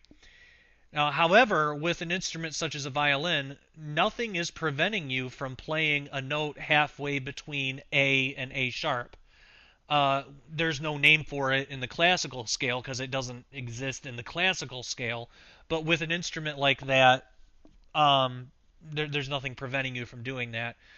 So theoretically, you could keep doing that, going halfway and halfway and halfway. You could keep doing that until you get down to Planck length scales, and each note or vibration would be unique. So this is the idea within string theory. Every unique particle contains a string that vibrates in just the right way for that particle to exist. All strings are the same. All strings are identical. The only difference is their vibrational patterns. So, and in fact, the theory postulates that the vibrating string does not merely determine the properties of the particle that surrounds it. Rather, it is the particle. The string is incredibly minuscule, on the order of the Planck length. It's actually described as one-dimensional. The string is like a one-dimensional, string. It's a one-dimensional structure that exists in 3 dimensions, because it can vibrate. So that essentially means that strings, there's open and closed. Well, we'll get into that, but they're essentially one-dimensional loops. So due to the string's incredibly small size, even today's most technologically advanced equipment cannot determine the string structure. We can't observe it. That's why it's still a theory. It hasn't been proven. It's been shown mathematically, so as I said before, in math, you get an equation. There's only one right answer, so I trust in the math, and it's shown mathematically, but it hasn't been directly observed. And there's different ways to look at it. There's different mathematics and things, so it's just a theory at this point. But there's strong evidence for it. But anyway, so even with today's most advanced equipment, it can't determine the string structure. The Large Hadron Collider bombards particles together at energies beyond 10 trillion times that of a single proton at rest, and can probe scales of 10 to the negative 19 centimeters. Yet, this is still not enough to accurately observe the Planck length. It's really almost beyond comprehension. 10 to the negative 19 centimeters is a millionth of a billionth the width of a single strand of human hair. Yet, this is still far, far, far removed from the Planck length.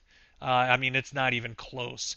So, because of this, strings would still appear as dot-like if observed with even the most advanced particle accelerator in the world. We can't see them. So despite this, string theory states that particles are in fact strings, despite the fact that we can't actually observe them. Now there's much more that could be said about string theory, and the content of which could easily fill multiple volumes of books. And but let's see, where do I want to go with this? I do have another blog post. Let's get into it, because this is concerning string theory. This is this is really fascinating. This is something that really blew my mind. I wrote a blog post called String Theory and Creation: Does the Voice of God Define Reality? Right now, I'll just read the post because it'll be easier. It's not very long. It'll be easier to read it than to try to explain it. So again, this is another post that I have at joshpeckdisclosure.blogspot.com, and that my blog can also be found on my website, ministudyministry.com. Okay, I'm just going to go right into it. Could it be possible that modern string theory agrees with an ancient biblical principle? This was one of the many questions I asked myself in writing my book, Quantum Creation.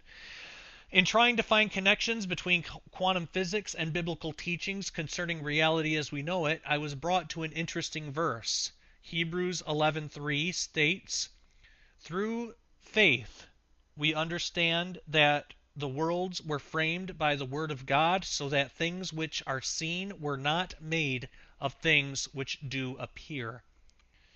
First, to understand what is being discussed, the word worlds was translated from the Greek word aeon, meaning one forever, an unbroken age, perpetuity of time, eternity. 2, the worlds, universe. 3, period of time, age. And that comes from blueletterbible.org? Yeah, blueletterbible.org.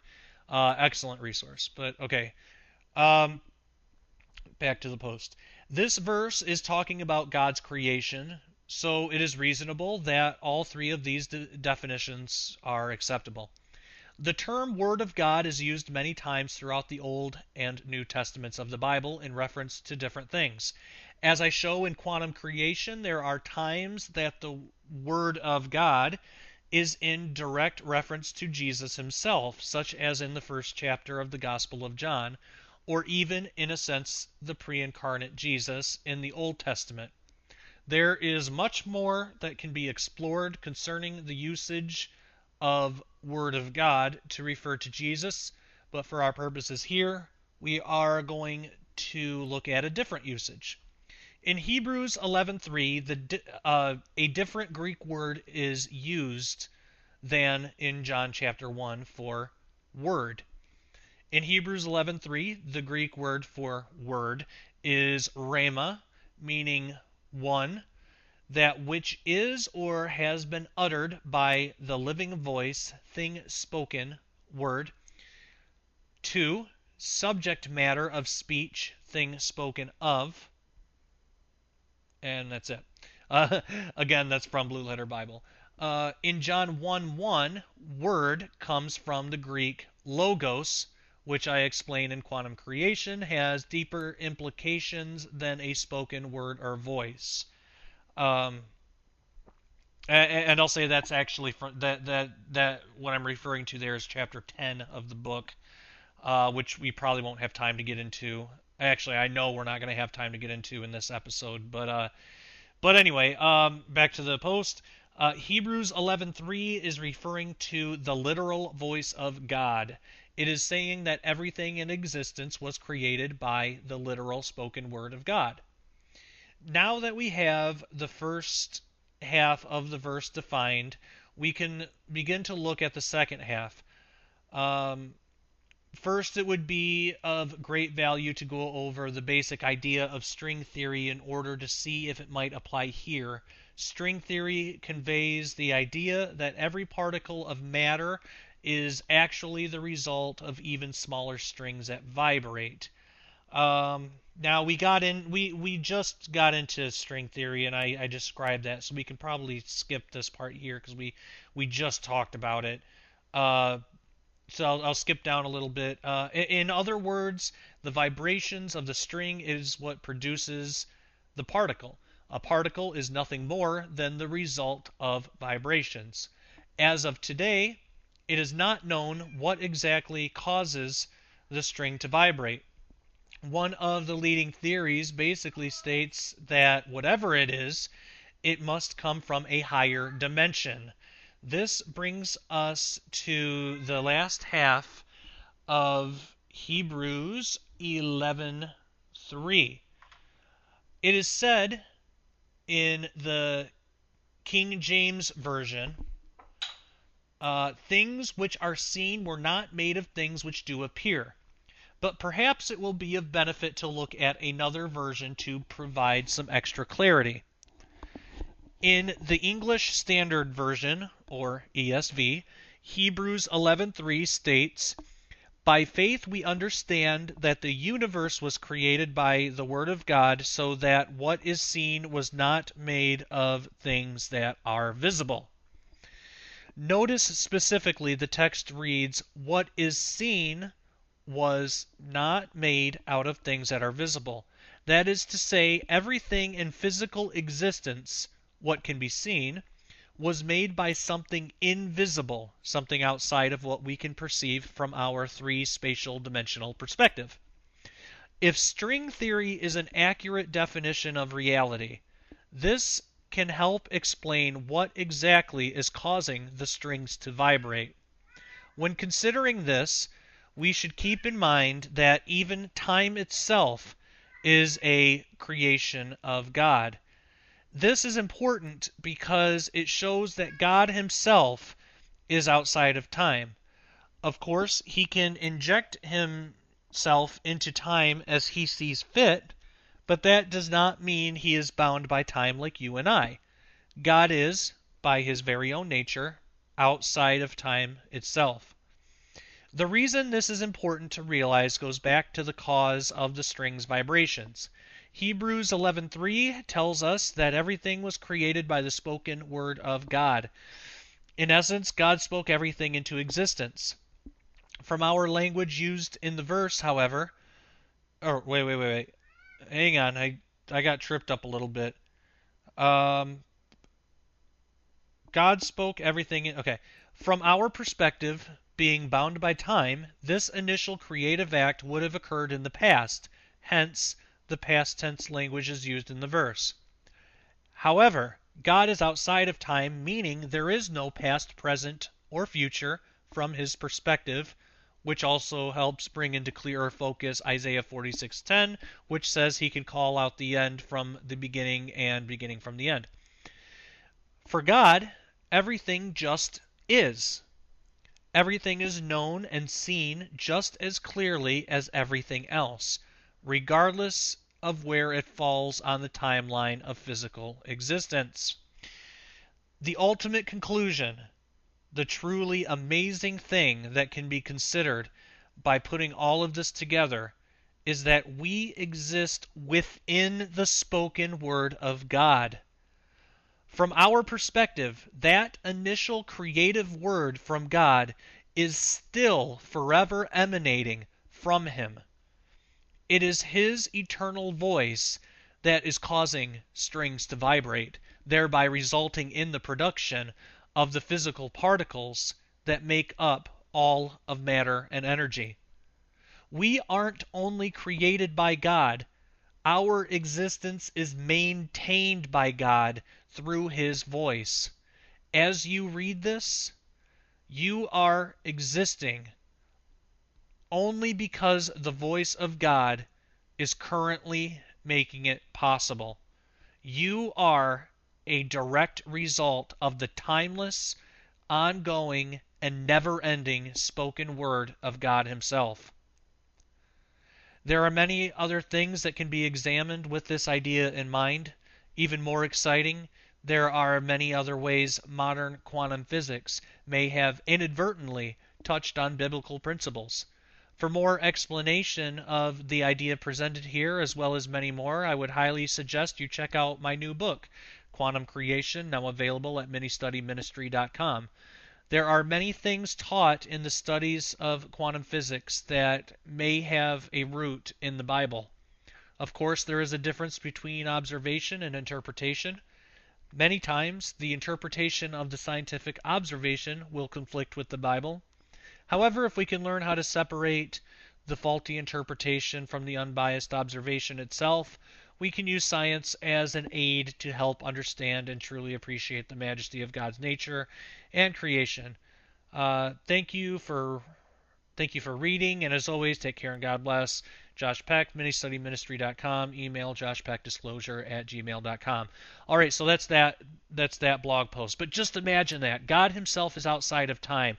When he first initiated, when he spoke things into existence, he was doing so from a place outside of time, because Time is a creation of his. So he spoke time into existence, meaning he did so outside of time, meaning that is still occurring. From God's perspective, outside of time, that is still occurring. That's still happening. That's still there, and we are a direct result of that.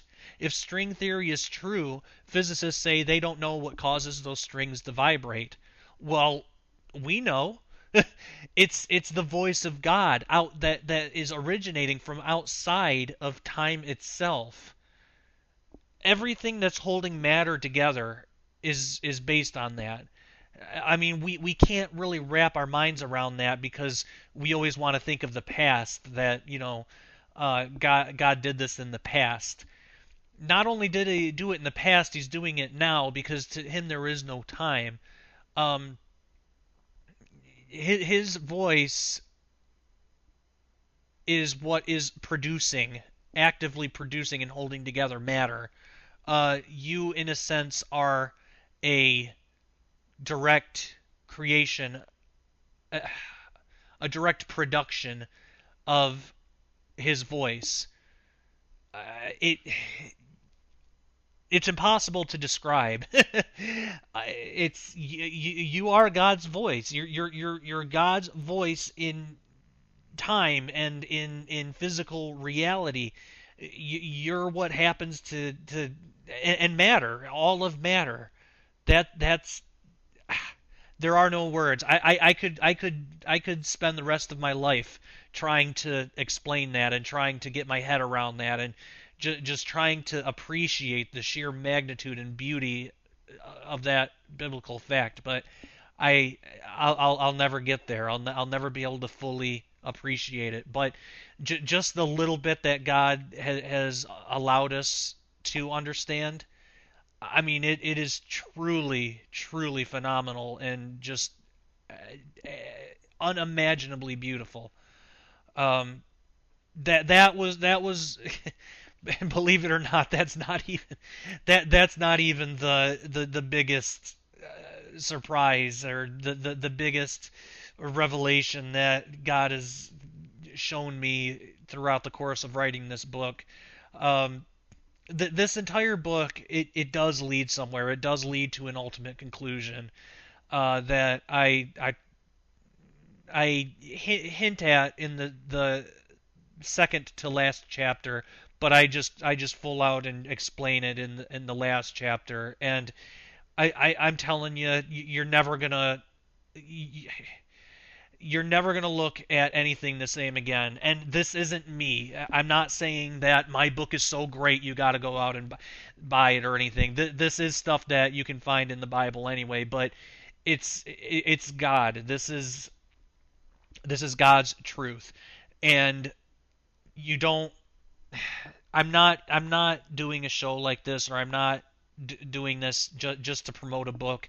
And I didn't write a book just to make money, or to do anything like that. I mean, it's just that through my own through God leading me, in my own study and coming across these things, I I feel it necessary to share it with as many people as I can, because it's just so amazing. It's so phenomenal, and it redefines everything. It really brings into focus just how amazing our God is, and just how full of love and beauty and mystery. And like I said, I don't have the poetry of language to be able to put it into words.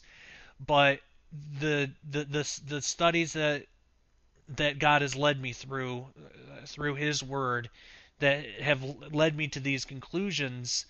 And again, it's nothing of mine. It's nothing that I'm just such a good Bible researcher. It's nothing to do with me. I'm not smart enough to figure this stuff out on my own. I don't know why God showed it to me. I don't know, but He did, and I'm not gonna question it. I'm just gonna be obedient and share it as I feel he has led me and is leading me to do. Um, I mean, this is all stuff that I can't, in good conscience, just keep to myself. So I don't want to put out the wrong idea, and I do not want to make it seem that I'm just self-promoting here, or that I'm saying I have a new way of looking at things, that, you need to follow my way of seeing this stuff. It's nothing having to do with me. Just put me out of your head. It's not me. It's directly God.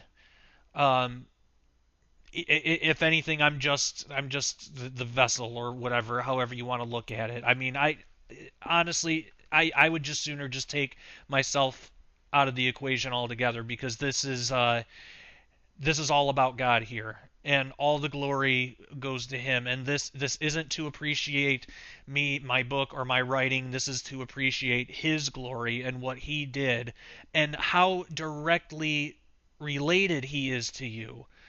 And I mean, your existence is only possible by direct production of him. And I mean, that's something that we're taught in church, and it's something that, we know about, but when we really look into it and really consider it, it's there is just no end to the beauty and majesty of that. Uh, I mean, I hope I hope I'm explaining this right, and I mean, I hope that I am provoking the same feelings in you that I have in myself just by talking about this. But um, I don't want you to just buy my book so I can get more money or notoriety or anything like that. I want you to buy my book because I really believe that this is gonna help you appreciate God more, because it helped me appreciate God more. This book isn't something that I'm teaching you. This book is a it's a journal of what God has taught to me. It's hey, God showed me this. Let me tell you about it. So when you're reading it, just think of it in those terms. And like I said, there's far more in here than what I mean. We just barely scratched the surface in this episode. There's so much more that God has shown that's just so phenomenally amazing. And it really is just such a shame that there's this dichotomy between science and religion, because I'm not a scientist. I don't even consider myself necessarily any kind of real intellectual or like brainiac Bible researcher or anything like that. I think of myself as just a regular average guy that just likes this stuff. But if somebody like me can take science and take the Bible and put it together through God leading, you know, uh, and this is what comes out of it. I mean, my gosh, imagine if science and religion could both come together without compromising um, biblical biblical truth. Uh, just imagine the things that could be discovered, and imagine the good that could be done throughout the world. And I mean, just it's just it's such a shame that the world is in the state that it is uh, concerning science and religion. And I don't I hate to sound pessimistic. I don't think that's going to change. I think it's going to keep getting worse. But the good news the good news is that it's not always going to be like this. Jesus is coming back someday, and we all have that to look forward to, and then we will exist in a time where these types of things won't be hidden from us, and we won't have to deal with all the disinformation or the wrong interpretations or anything like that. Uh, so it's something to look forward to. I know I'm kind of going off on a tangent here, and I was going to I was going to get into time and entropy in this episode, but I think that's a really good note to end on. Um, as much as I would like to continue doing this show, I mean, it's already pretty long. We're running at what 3.5 hours in total here, so I probably should wrap it up. But I think I think that's a good note to end on. Um, I said before I was gonna fill you in on my surgery.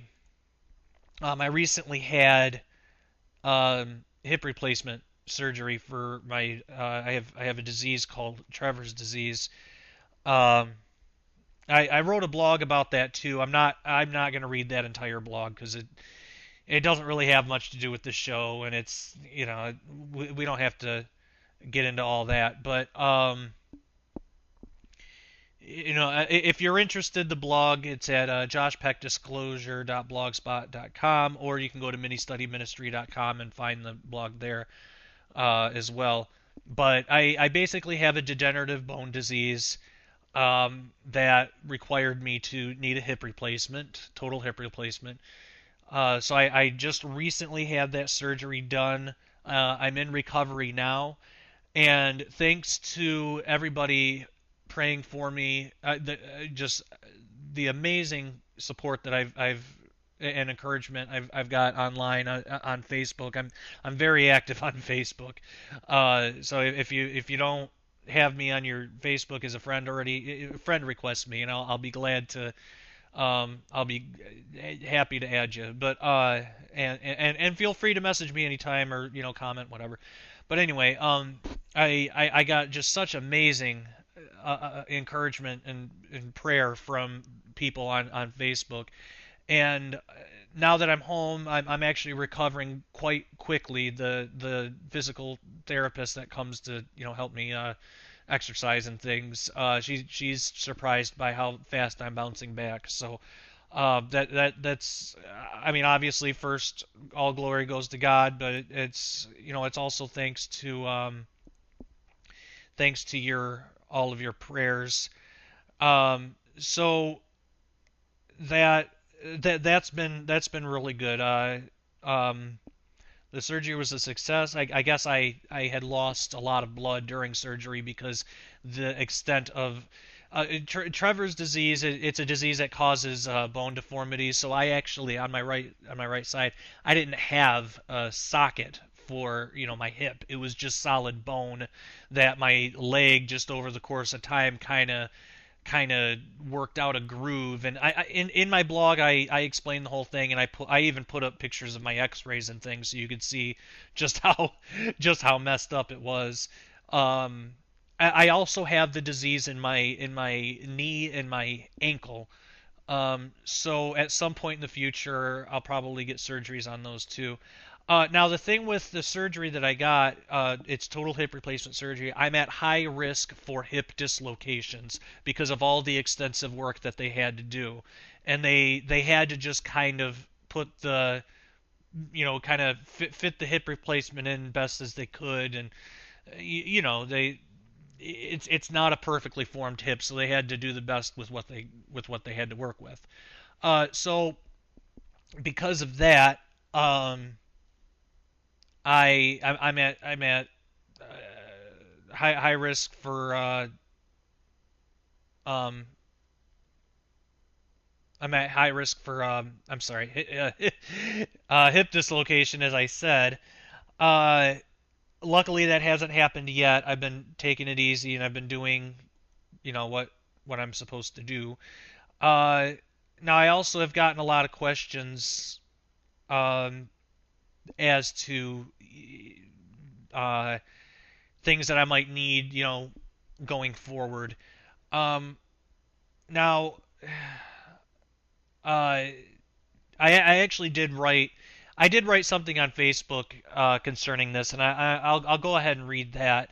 Um, for any of those that know me, I'm just not comfortable like going on the air or going on Facebook and like asking people to donate money and stuff. I'm not comfortable with that. But unfortunately there are times that that's necessary, and I hate that that's the case. But Uh, just this stuff is it's expensive, and my wife and I we don't make a lot of money. Now I am not at all trying to guilt you into anything, and I'll read this post, and if you've heard the show before, then you'll know I always state up front, if you would like to donate. You can go to ministudyministry.com/donate, or just go to the website ministudyministry.com. There's a donate link. Or if you prefer to send a check or money order or something like that and you need an address, email me, joshpeckdisclosure@gmail.com, or get a hold of me on Facebook. I'll be happy to provide you an address. But as I always stress, there's no obligation. I'm not guilting you into giving me any money or anything. I will never ever promise blessings or promise that God's going to return your money threefold or any. I don't. I cannot stand that stuff. That's not me. I'll never do that. That's between you and God. I can't promise anything like that. And we're not even affiliated with the 501c3 thing, so you can't. You won't even be able to claim these on your taxes. So as I always say, do not donate money unless you feel led to do so by God. If God's directing you to do so, then by all means go ahead. But if you're not feeling led to, believe me, I completely understand. It's not just, there's no obligation, and you're not, God's not disappointed in you for not donating financially or anything like that. So don't think that way, and don't sacrifice things that you need, or don't think, well, should I pay this bill or should I help Josh out? Don't even pay your bills. But anyway, let me I'm getting a bit ahead of myself. Let me read this. Let me read this post that I put up, because I know I don't have all of you on my Facebook, and uh, so I put this. Okay, the title. Okay, recovery from total hip replacement surgery. First off, I want to express my deep gratitude for all of your prayers concerning my health and recovery. Your prayers really do make a difference and have been helping immensely. My physical therapist told me she was really impressed by how fast I'm recovering so far. Every day I am able to do more and feel stronger than the day before. God certainly has his healing hand upon me, and I can't thank you all enough for keeping me in prayer. Also, thank you for praying for financial provisions and access to the required medical equipment that we can't even begin to afford.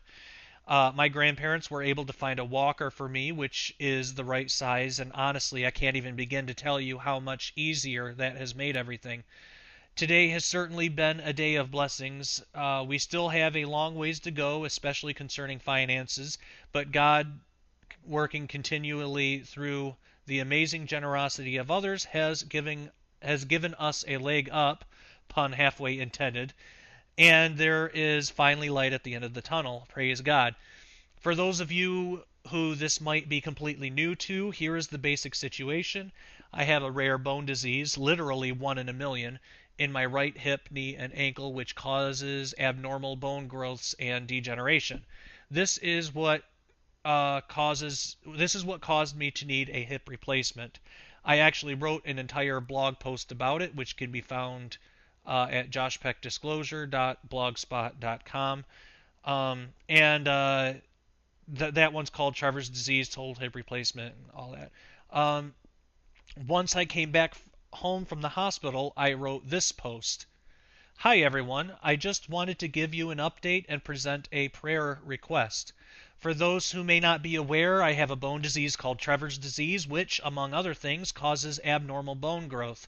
I wrote an entire blog post about it at www.ministudyministry.com.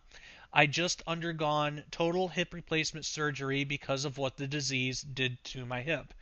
The disease caused my right socket to fill in completely with extra bone, and even caused the bones to become soft.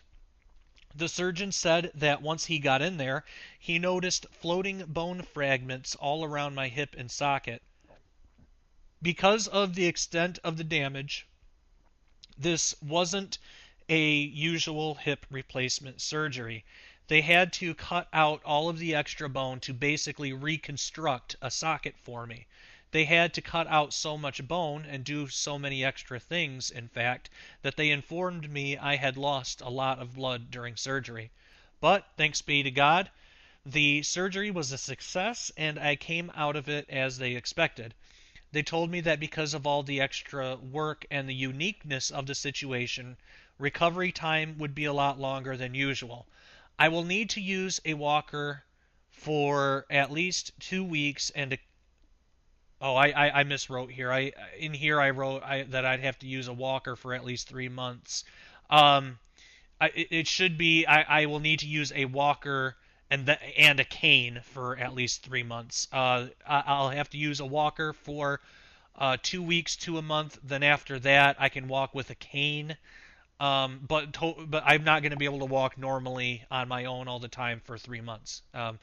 Okay, so getting back to the post, and I am at high risk for dislocations.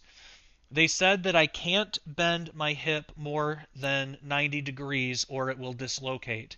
This means there are a lot of restrictions as to where I can sit and things like that, especially given the fact I am over 6 feet tall.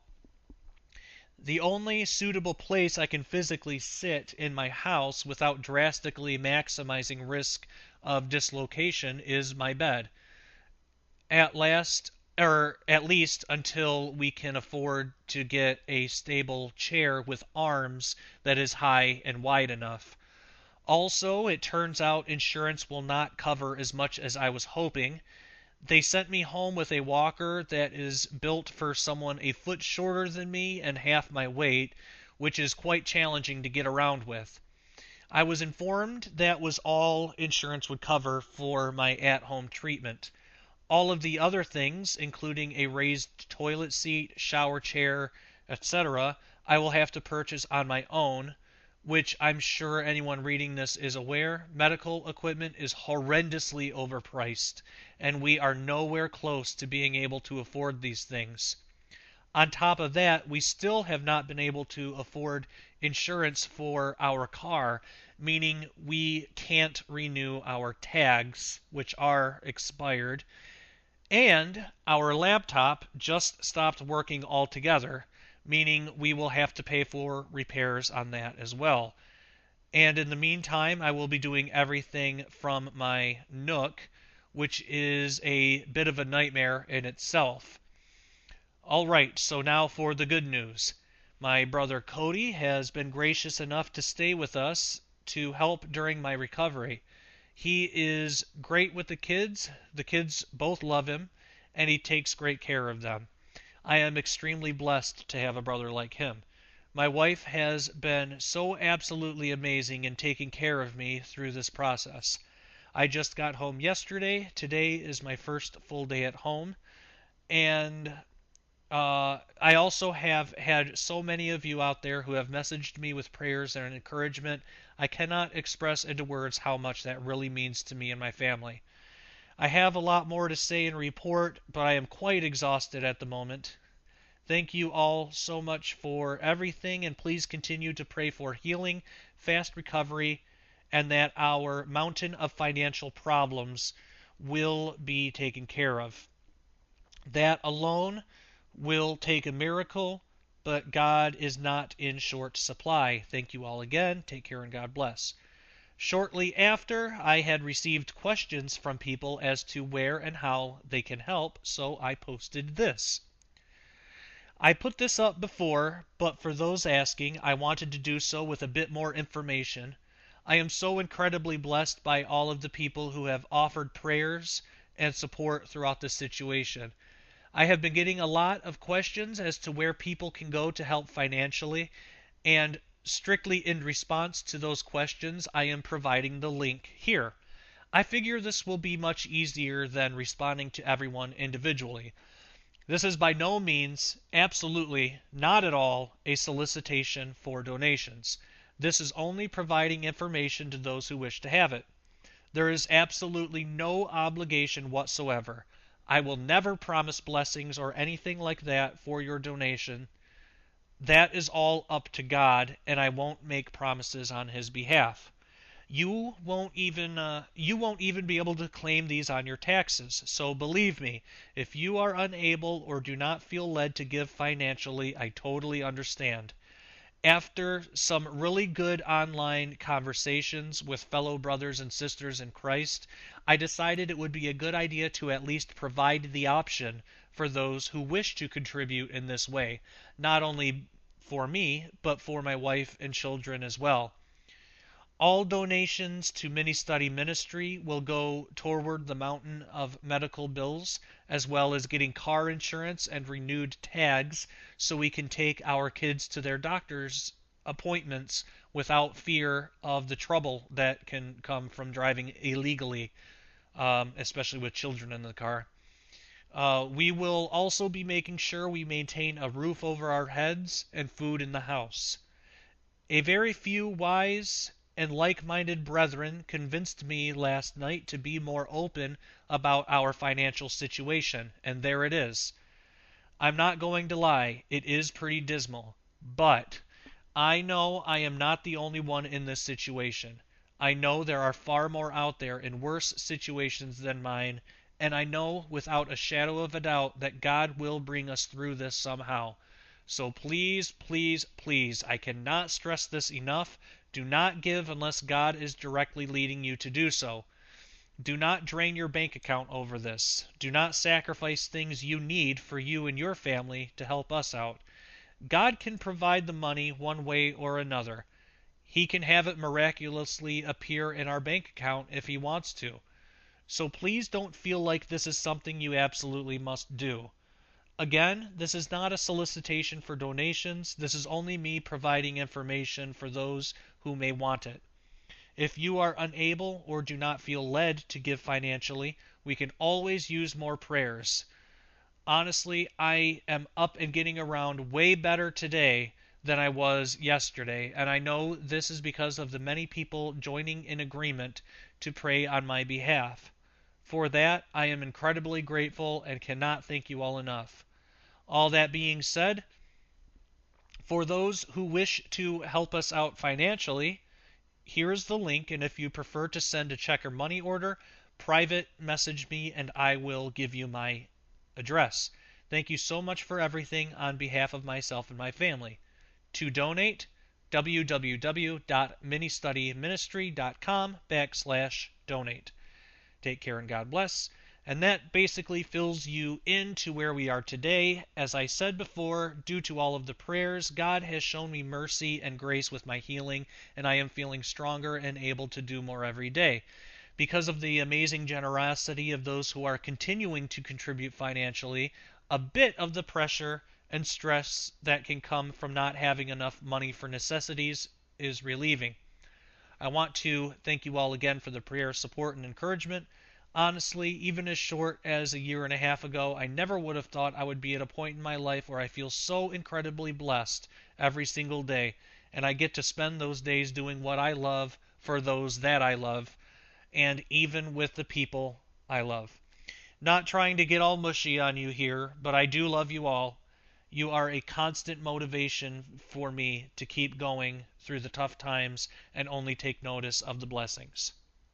All that being said, enjoy the book, please share, and as always, take care and God bless. Josh Peck, ministudyministry.com. So that was the post that I put online, and that pretty much fills you in on all of the information concerning that. I've also had a couple of very generous people kind of going to bat for me and posting some things on my behalf as well, that I wanna make mention of, because I think it's just incredibly heartfelt and just such a nice thing to do. S. Douglas Woodward, Doug Woodward, the man who wrote the foreword to my book and who actually was a huge inspiration for the writing of my book. I can't stress enough how much of a difference that guy has made in my life. And Quantum Creation would not be the book that it is today had it not been for his advice and him willing to take the time to share his wisdom with me, uh, and honest feedback too. I don't want to say too much and make him uncomfortable by like, all glory and praise goes to God first and foremost. So don't ever forget that. But I do, I do want to express just my extreme gratitude to Doug Woodward for all the time that he put into helping me along with my book and really getting it to where it needs to be and where it is today. But anyway, he put a post on his Facebook page, and I wanted to read it because he's just already a good writer, but it's just nice. It's just a nice heartfelt thing for him to do, and it really it speaks to the type of person that Doug Woodward is. He's a really kind-hearted individual, and if you don't know him or if you're not familiar with his work, I really you got to check it out. But anyway, he put up a post a couple days ago that it's actually in reference to the book review that Paralandra Kilns wrote. But anyway, he wrote, "My friend Paralandra Kilns just posted a fine review of Josh Peck's new book, Quantum Creation. Josh has recently made us aware of just how severe his illness is that has necessitated he have a complete hip replacement. For someone as young as Josh is, he is not yet into his 40s. Actually, I just turned 30. I don't mind. I don't mind being upfront about that. I was 29 just over a month ago. So, but anyway, going back to what he was saying here, for someone as young as Josh is, he is not yet into his 40s. It testifies to how severe the illness is. Financially, they are challenged and they are facing horrific medical bills and the need for specialized furniture for Josh. Please buy his book. Yours truly wrote the foreword. I shared it about 1 week ago. You will do yourself a favor and do a great deed for Josh Peck and his wife Christina Peck and their 2 very young children. Please take this to heart." And then Paralandra Kilns commented on it and said, "Amen, and his research is very good. This book is a must-read." Then and I just Doug Woodward also replied again and wrote, "I am committed to doing everything I can. Our own financial situation stinks, but I will muster my emotional and writing skills to help. Thanks." Anyway, I wanted to read that because I just thought that was such a nice thing for Doug to do. He didn't have to do that. I didn't ask him to or anything. Actually, he asked my permission, and of course, I gave it to him. But I'm so incredibly blessed to have people like that, in my life, and but anyway, so I just wanted to read that. But so that's kind of our financial situation, and that now you have the information. If you want to donate to Mini Study Ministry, that's where the donations are going to go for probably quite a while, probably many years, because it's it's an expensive surgery. We don't make a lot of money, so it's not like I have great health insurance or anything. I'm on disability. I don't have a 9 to 5 job because I can't physically work. So writing and doing the show, this is all I do. This is where my income comes from. But again, I don't do it for money. I do it for God. I do it because I love God. This is what He's called me to do. He's created me for this. I love doing it, and I want to provide all of you out there with as much truthful information as I can. And as I always say, check up on me, compare it against the Word of God, and take the Word of God first. If there's anything that I ever say that conflicts with the Word of God, go with the Word of God. Don't go with what I say. And then please let me know, because if I make a mistake like that, I want to know about it. So yeah, we are just running right on the razor's edge of time where I can make this into 2 episodes. Blog Talk has a 2-hour limit, and if I cut this off quick, because we're almost at 4 hours, unbelievably, this is the longest episode of the Sharpening to date. Uh, if if I cut this off quickly enough, I'll be able to split this into 2 episodes and not have to bleed into a third. But anyway, so again, if you want to donate, that's where to do it. Ministudyministry.com. I'm not gonna lie, we sure could use it. It it really would be a blessing, but don't let that make you feel obligated. Just do as God leads. That's all I ask. If you're questioning it, if you're not sure, pray about it and wait on God. He'll let you know, and he might tell you not to.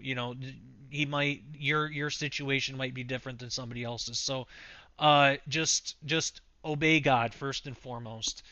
Um, so that's the information there. Again, the book is Quantum Creation. Does the supernatural lurk in the fourth dimension?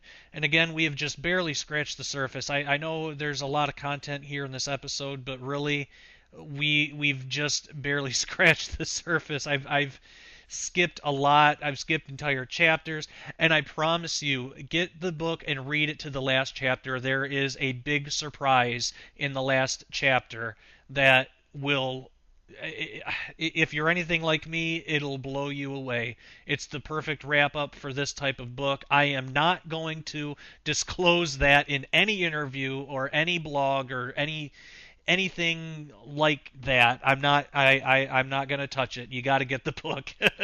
But I promise you it will be worth it, because this revelation, it's so phenomenal, and it's based on, it's not I'm not going to tell you that I got some vision or something like that. I'm not saying that I don't believe in visions, but it's just not like that. It's Bible-based study, but it's something that's so, words can't describe it. But it puts everything else. It just do yourself a favor, get the book, read it, and pay special close attention to the last chapter.